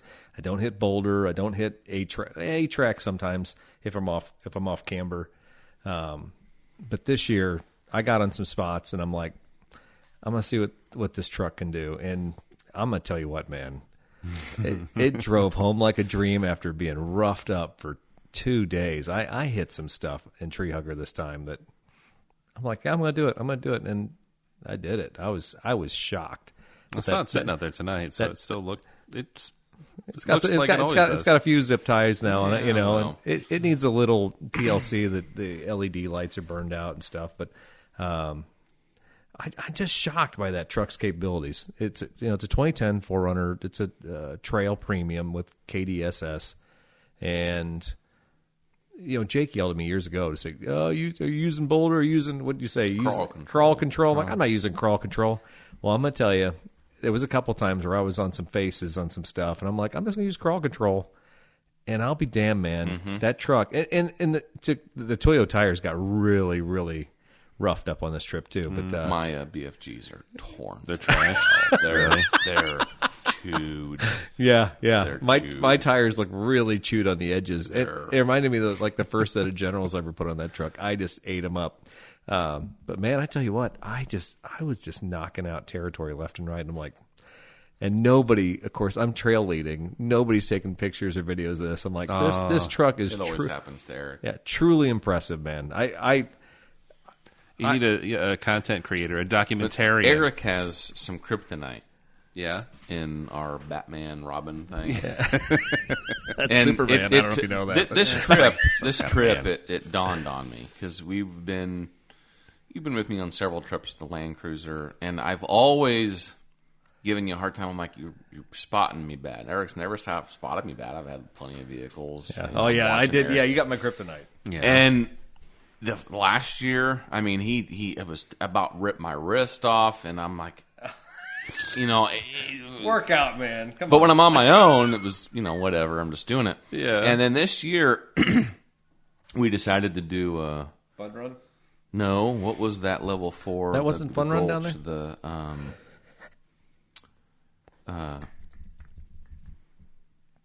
You talking? Okay, so you're talking about where I hung you up?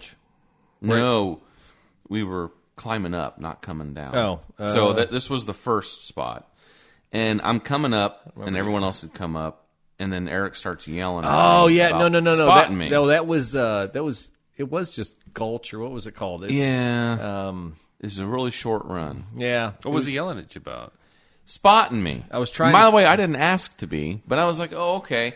And then the whole time I had no struggle. I'm like watching myself, and I'm crawling up, and he starts spotting me, and it immediately just all traction gone, can't get it going up, and I think I was like, just Eric, shut the f up, just stop. Leave me alone. Eric's like, yeah, just do what you just do what you would do. Yeah, I'm gonna walk away. So then I start doing it, and then Scott's yelling at me, and I'm like, I just was like, guys, an audience. Stop talking to me, And it wasn't really an area you had to be spotted, but no, it was. I was going up it, and I think I got to the top. It wasn't boulders. What was that? It was some gulch. Yeah.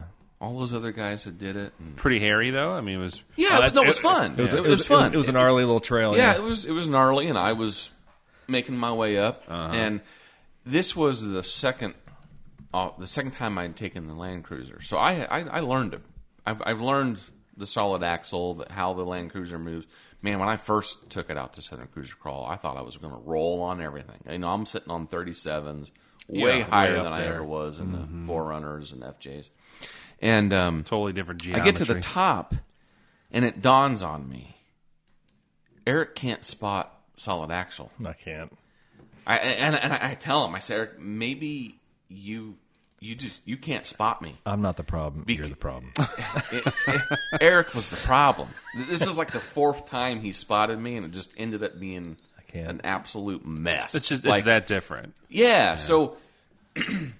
So fast forward, and I think I even said to myself, we're going down this hill, and I'm going to go down it, and I'm feeling pretty confident. I have the maps up, by the way. And Eric is standing outside the driver's side. Yeah.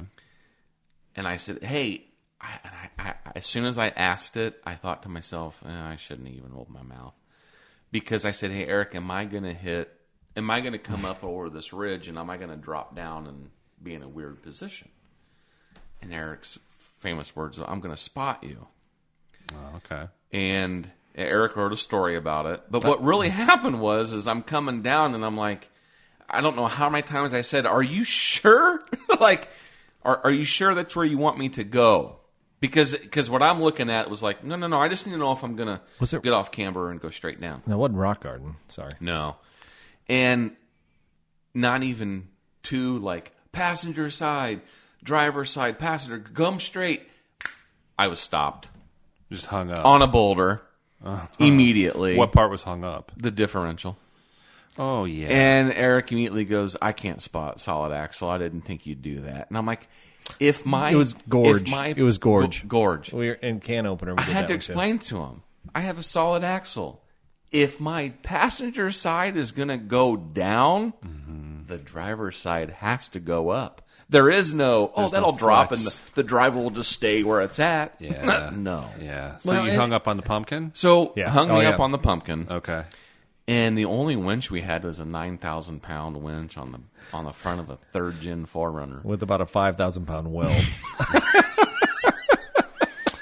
Well, so my Land the previous Cruiser, year. Mind you, I'm probably you don't got a winch over on it? 30 degrees. No, and I took mine off at Tree Hugger too. So I'm probably face down. It was over 30 degrees because the seatbelt wouldn't come. I was stuck. If I took the seatbelt off, I would never get it back. And the oil light comes on because that's a good sign, facing down. When you're going up, the oil's in the pan. Yep. Well, I'm facing down. The oil light came on, and I shut it down. The sump ain't picking anything up. Yeah. Cool. Because it did weird stuff. Yeah. And I'm like, all right, I'll shut it off while we're waiting. I'm thinking, okay, maybe he can get me off the pumpkin, and then I can roll forward, go over it, whatever. Yeah. Well, the Land Cruiser's very heavy. That's what I've read. And it didn't move it. No. We tried just people did a pushing. Snatch block. The whole story is online, but we did a snatch block, and in the meantime, I'm staying inside because I'm like, I can't get back in the car if I got out because the seatbelt, and I'm not. And it's a tall truck, and he's really yeah. We're actually, contrary to what it may sound like, we go and bash these cars. Like, we do it pretty safe. Like, in my head was, I'm in my seatbelt. Yeah, nothing. I don't need to get out of my seatbelt. Yeah. And there were enough people around. There were enough people around. Off-road park, you have help. And we did the snatch blocks thing. So then I fired it up just temporarily, and it didn't take much for me to back up. And with the assistance of the winch, it all worked out. And eventually, they backed up, And then I think I told you, just leave me alone. And I went down my way. Yeah. You got through? I thought you went down the gravel road. You went down the gravel road, didn't you? No. Oh, did you go down No, the hard way? I hugged the left side. Okay. And I came on down. Yeah. Okay. And Just a different approach, different animal altogether. well, it's a different beast. I'm the only one running the size tires. Yeah. And Are you the biggest cruiser there as far as like stats? There's guys I'm a that go, weenie. really? Yeah. His Yours truck is a pretty stout rig. You have, oh my gosh, no. Guys on 40s, 44s.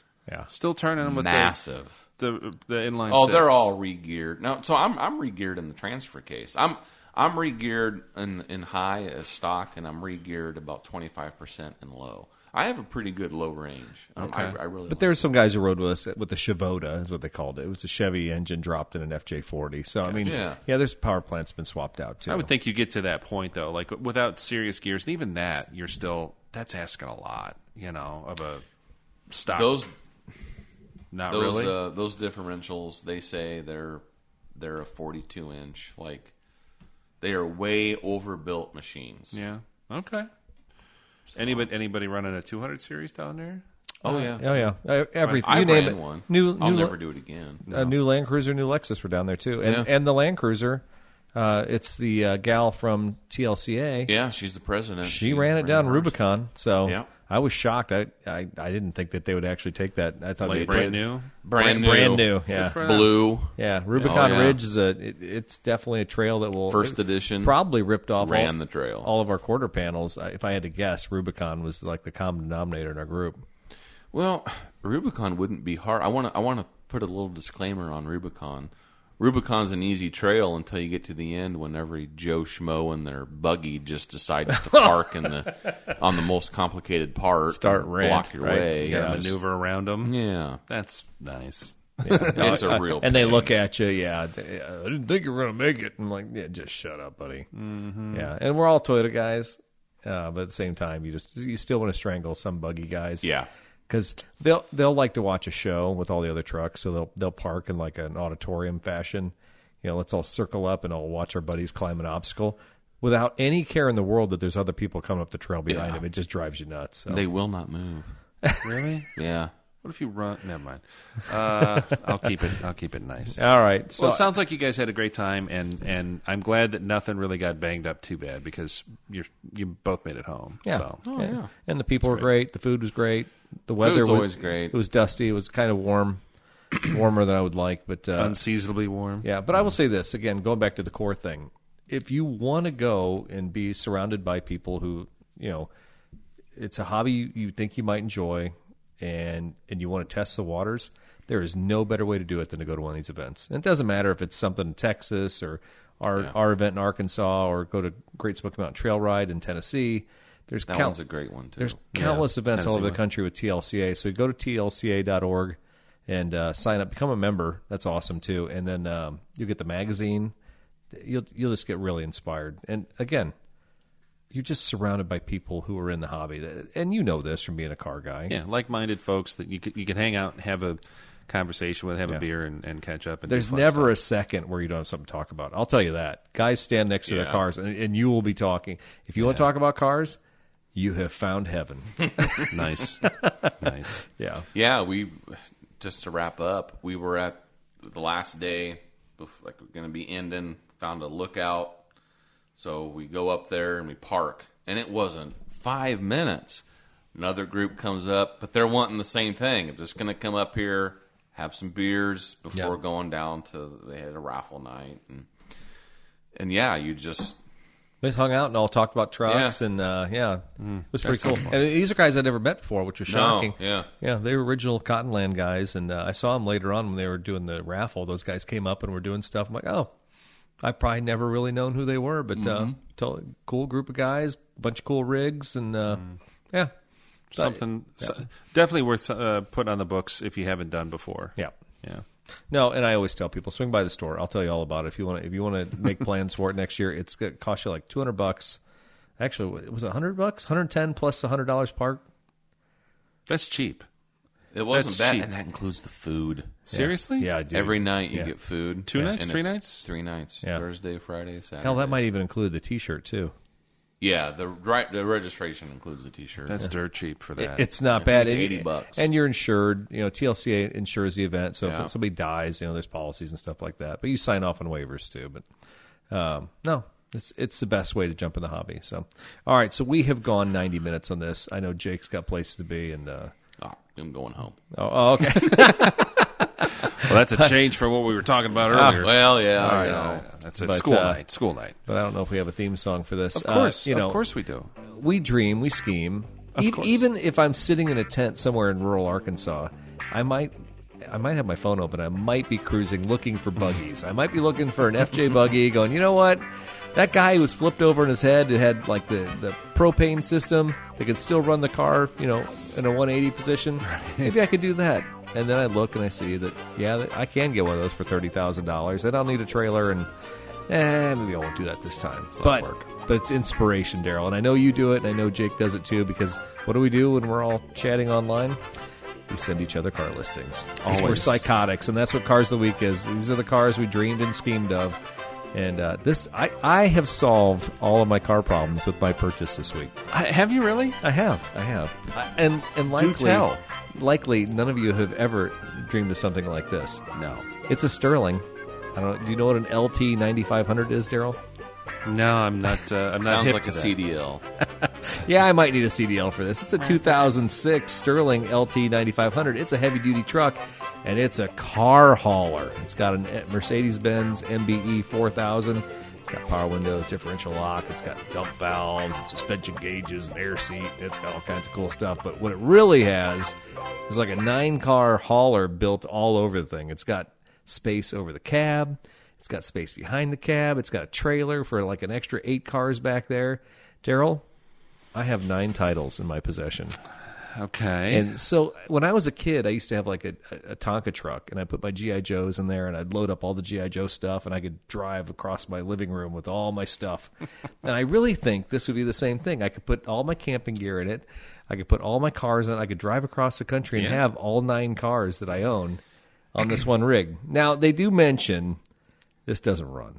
It's in a non-running condition, but it's only $10,000. I looked up a new one, Daryl. You know how much a new one of these is without the just for the truck with the overhead cab without the trailer? Is it 20 times that amount? Yeah, exactly. Like $200,000. I could spend $100,000 on this vehicle because that'd be smart. I don't know. I don't know if that's a Jacob. I don't know. Is that a good investment? No, Hey, I are was we laughing because he copied and pasted the thing, and I mean, this truck has set a while.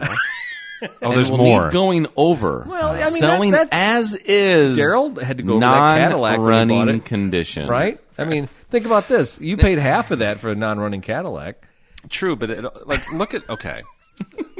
I'm with you up until the point where you said it was non-running, and then what the other info I just heard. It set a while, Just said a while. but set It is didn't- spelled they- S-E-T. They might have said set a spell. Yeah, I'm thinking this might not have had top quality ASE certified mechanic work done. Let me ask you this: how What's that, much Dan? hydraulics are on those things? Oh, a few. There's like a couple cylinders where they like lift and lower the car. Parker hydraulic is what'll happen. Probably. So it doesn't run. It's got a Mercedes diesel. It's a Sterling, which I've heard are kind of like In the tough. cars, they're not very trustworthy. But I think in trucks, they're probably good trucks. Sure. What do you honestly think you would spend to get this thing to where you could actually use it? Oh God, probably. If I mean, there's a reason they're selling it, right? You know, a diesel mechanic? No, that doesn't matter. This is Fantasyland Motors, Daryl. This is Fantasyland. Okay. How, all right, how I'm dare sorry. you I'm squash sorry. my dreams? I'm sorry. True. Great idea. Yeah, thank you. Reach for the stars. Buy it for the podcast. Thank Do you. a tax Oh yeah, write-off. there you go. And Can you imagine 10 grand? If we actually took money and bought a $10,000 car hauler, we would be both divorced tomorrow. we'd have a way to get away together. Yeah.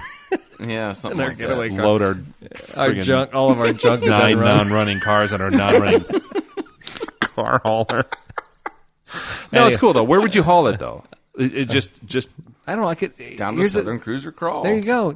I could charge admission. Yeah, there. I'll transport your car. That's how you Why pay do for multiple trailers? You just load up all the rigs. Yeah, and we could break down all at one time. It's one roadside assistance all call. together. We're in this together. They make AAA for semis. Yeah. Anyway, No, that's a good idea. You know what? You're on the right track. I picked up this rag somewhere in Arkansas, or where was I? Was coming back from Memphis the other day, and this one here called Truck Paper. Truck Papers. Truck Paper. Yeah. Volume 18, issue 42. Find deals instantly. 18 years, probably, that quality magazine. Is this where you found that? I found a car hauler, and so what I did is I went to Facebook Marketplace. What I was really looking for is like a classic truck, like a 2-car hauler or something like that. Those are really neat. Flatbed. Good luck finding those things. Yeah. I think I would probably spend $200,000 finding a decent truck with a little flatbed on it. Dude, every one of these in here is like $50,000 to $150,000. So to see a $10,000 truck is just like It's a bargain. That's parts. To see it, just know it's a bargain. Somebody else's problem. Anyway, all right. So that was my car of the week. Who's going next? What we got? All right. Well, I picked a terrible one. I don't know. Maybe I think mine might be worse than yours. Can yours ride in the back of mine? It could, and it needs to because it's a French vehicle. So I picked a terrible. Probably the last year that they made these, a 1987 Renault Alliance GTA convertible. I don't know why I picked these other than somebody was talking about Renaults the other day, and I was like, oh, I haven't seen one of those in years. When I was a kid, I used to see them because they used to actually make them towards the very end of AMC, before they sold to Chrysler.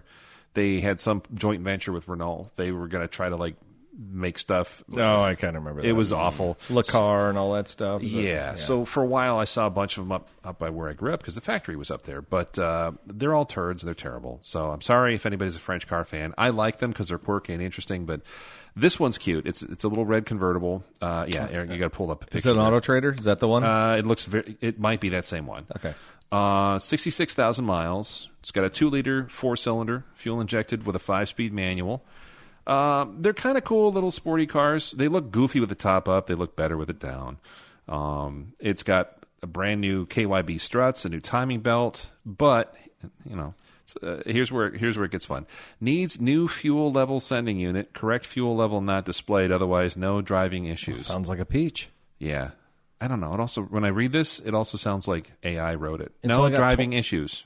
Who says that? Runs and drives good. 24,000 miles on the odometer? It says 66 here, so Okay, maybe so maybe it's different stolen. I don't know. Maybe it's a spam. So this one, this 87, was from 2022 on Auto Trader. It's almost got like a Bring a Trailer story on it, so I'm wondering. Yeah, it might be a resell or something. Dude, years ago when you and I first started the show, there were guys they were like hiring people at Bring a Trailer to like write ads. Yeah. And now there's people just doing this stuff. Mm-hmm. How much do you think Chris O'Neill, who's an author specializing in competitive analysis and consumer recommendations and adventure-driven enthusiast content, how much do you think he's getting paid for this little thing he wrote? To go on ChatGPT and just make an ad? Yeah. That's stupid. And it's always fake stuff, too. It's like, this car with blah, blah, blah, blah, blah, blah, blah. It was the pinnacle of blah, blah, blah. Like, who cares? Just... I don't know. It's filler words. 100%. Trailer. It's so bad. Yeah, it's like the equivalent of eating a whole bag of popcorn. And I'm still hungry. And they require it, don't they? Yeah, yeah. You have to have like a whole Well, thing. He used to write the oversteer column on Auto Trader, and he hasn't done that since 2022. So apparently, it wasn't that lucrative. Anyway, I'm sorry to take away from your vehicle. No, you're fine. Why wouldn't you just get like an old 3 Series convertible? I haven't played out. I've seen everyone knows what a 3 Series is. Nobody knows what this is. I'll give you that. You'd roll into cruise night or a show or something. People are like, what in the God's name? Or they'd be like, is that a LeBaron? You're like, no. Yeah, that's exactly what they think. Is that a Sunfire? What is that thing? Is that it's like a K car? And then when you told them, they wouldn't talk to you anymore. Yeah, they'd be like, oh, cool. Yeah. And then, whatever. Sweet. This is one of those cars you feel like would get almost to Cars and Coffee, and then some guys be pushing it in. Probably, yeah. Or it wouldn't start. Somebody would be like, do you have a jumper pack for my Renault Alliance? I don't know. I like the underdog. I like a good underdog It's a story. full French effect. Yeah. I don't know. You remember the Encore, the little hatchback with the ugly wraparound taillights and stuff? Yeah. Yeah, those were gross too. They had a lady down the street that had one. I always thought it was the ugliest car in the world. And now, I found myself 2 years ago, oh, there was one in like Canton for like $1,200, and I'm like, it's pretty nice. So and I'm like, snap out of it, don't buy it. I've had customers over the years bring in like their 96 Camrys and have them serviced, and as I sit in the seat, I can feel the underwire like pressing on the back of my legs, and all I can think, knowing what those cars were like back in the 80s, I haven't really sat in a car, especially a French car or anything like that, or an Italian car from the 80s. What do you think it feels like sitting in the seat of that car? I don't know. I got enough cushion; it doesn't matter to me, so it's fine. It's an experience, right? It's one of those things it's a weird snapshot, a time capsule. Yeah, and I like cars that shouldn't exist anymore today. Yeah, like that should have been turned into a refrigerator 25 years ago. It should have been in cash for clunkers. Exactly. Yeah. And stuff like that. It's almost like, ooh, it's kind of like finding a Crystal Pepsi in your garage fridge. You're like, I shouldn't, but I'm going to try it. Yeah. Yeah. And then you get the sick same level of disappointment. You vomit and That this was work. viral. And your wife goes, I told you shouldn't do it. I saw it, yeah. He's like, I bought this Didn't 25-year-old. expect that. Yeah. Oh. But for like 5 minutes, you're like, oh, dude, that's awesome. And it's not awesome. No. Anyways, that's my terrible pick. I already dumped on Eric for his pick. I apologize for that. I'll That's support okay. you next time. Yeah, I think we'll be stranded on the side of the road together. Jacob, do you have a pick of car of the week? I'll tell you, I have enough cars. You're done. Oh, yeah, so you're not looking at what I'm looking at now, it's going to be easy. If I had the unlimited budget that you guys do with this whole pick, I wouldn't buy a car or truck. I'd buy my ass an excavator. You know what? I can see that. You could I make ain't your own kidding off-road you. park in your. Would you I'm get it? not kidding you. Would you get an old one and not run a No. condition? Oh, Heck no. what's the market? What's the market like on implements like that or tractors like that? I know right now I bought a new car because it was actually a better value than the used. Same thing in tractors? Not necessarily. So the thing that happens, like with the cars, all the incentives. Well, tractors have had incentives on financing for a very long time. If you're buying like, John Deere, Kubota, and that has always affected the used market in the what I call the new used market. The I've got low hours. I'm only a couple years old.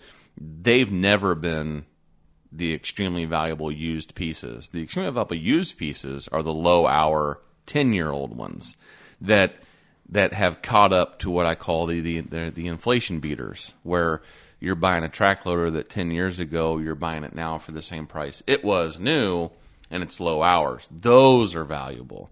It's very difficult to tell someone that, hey, they're trading in a 1-year-old track loader with 90 hours on it. They're like, well, it looks brand new. And I'm like, that's the problem. It looks brand new. It's got to be like 30% less than a new one because I can't finance longer than 48 months at a different interest rate. Yeah. But that's what's happened in the used market on the dealer side of things. I would totally, on equipment, I'm a new buyer. I've seen, I don't like selling used stuff to friends, and it's this is ground engaging equipment, and that's what I want to use it for. Yeah. So that's like the saying. Someone that comes looks at a used piece. Oh, how was it done? I'm like, what are you going to use it for? Oh, I'm going to be in the woods. I'm going to dig out my trenches. I'm going to do. I go, okay, that's what it was used for. Yeah. Yeah. And they kind of look at you, and you're like, yeah, like. It was this only isn't Grandma's driven to church car on that was Sundays? driven on church on Sundays. Only excavated. Those don't exist, even low hours. Yeah. I have thought it has been a struggle, but I want one. What would you do? First order of business. You bring one home. Are you putting in a pool? What do you? No, I'm probably digging a hole to put a bunch of debris into. Wood, like screws and stuff, like old. We just have a lot of scrap wood from old buildings and stuff. Yeah. That stuff could just be buried. Get it out of the yard, right? Yeah. I would do that. I would tear up every mulberry tree that So you got some mulberry trees. I would tear them all out immediately. Get rid of them. It's awesome. I can't keep up when I'm just like, oh, I'll, bring one home, or I have my backhoe and you take one out. You can't keep up with mulberries. They grow inside of pine. They're insane. Yeah, we've got tons all over our property too. And it's great when like they're in bloom. Like I will be mowing, and that is my lunch. And I'm just driving underneath them, picking them. Like I like mulberries; they're good. Yeah, but they spawn. Anyway, I'm getting off track. A car of the week. It would be an excavator. It'd be a. So are you cruising the ads, or are you just watching something to come in the store? Or what? I'm kind of waiting. I've also considered buying new because they're 0% for 60 months. You know, they're not cheap. Amber, you probably already heard this, but if you haven't, she will not let me get one because I have the tractor. I would have an excavator over a tractor. If it came down to like it's one or the other, I guess I need to know truly what so an excavator can't be used for other yard work. It's just going to be for. Can't you just rent one? it's not the same. It's not the same. Can't Eric, you just rent a camper? Yeah, You got to own one. yeah. Throw a model number. out Renting there. could cost like How big would you go? I want a 4-ton. So I want a KXO no, 40. Okay, KXO. Would be my ideal.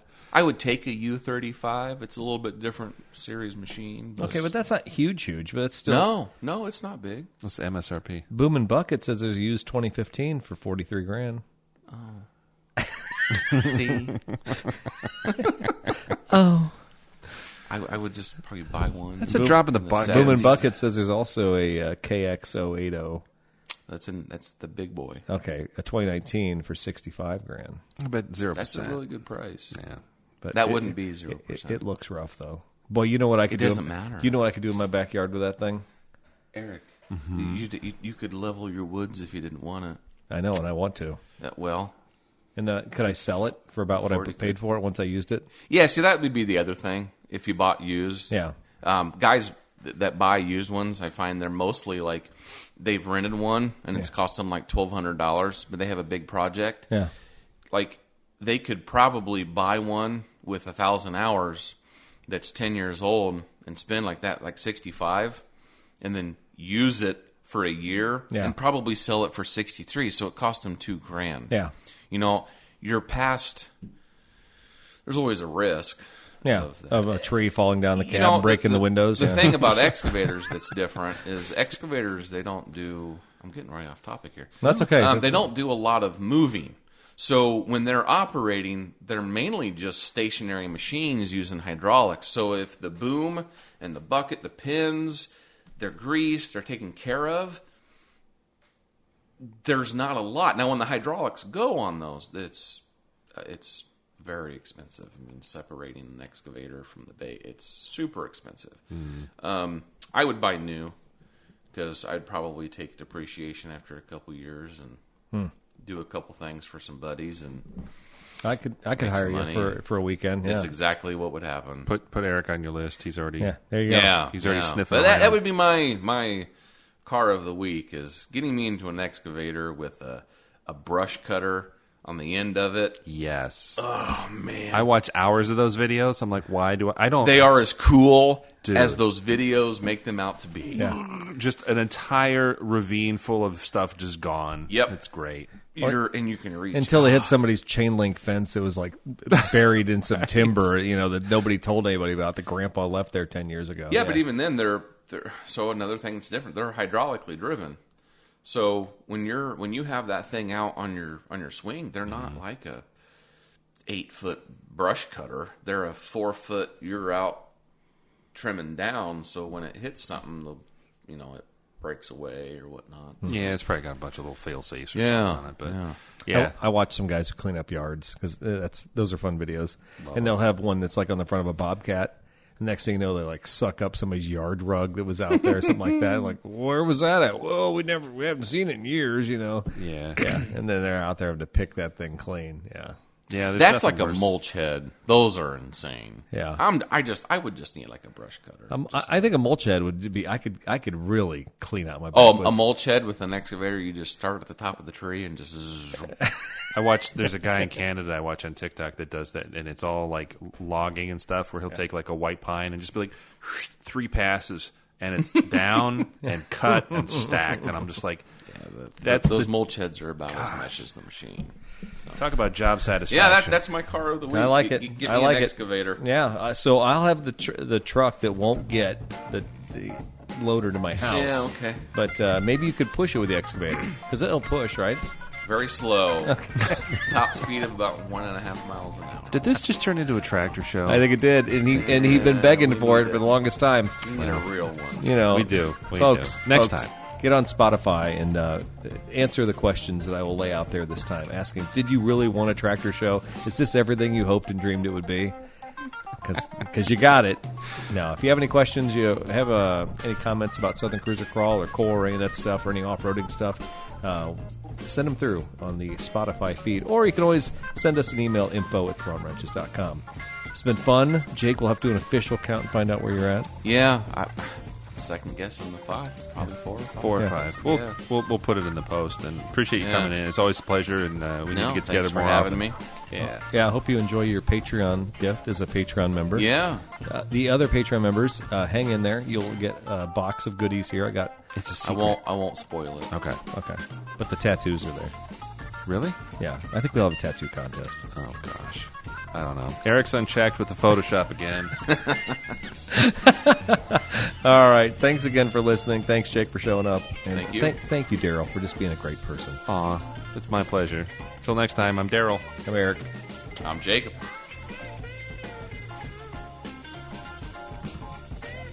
Sweaty ears. All right, well, that went long, but you know what? No, it's fun. Mine always go long. Well, you know what? Southern Cruiser Crawl is a lot of content, and we were actually 47 minutes in before we even got to KOAR. No, it was I didn't fun. feel like... I mean, the 2 news articles weren't that heavy. You can edit it. I'll edit the intro where we screwed it all up. Yeah, right. No, it's good. There's a lot of great stuff in there. As a matter of fact, I think if I share that with like Southern Cruiser Crawl people and KOAR people and all that. Yeah.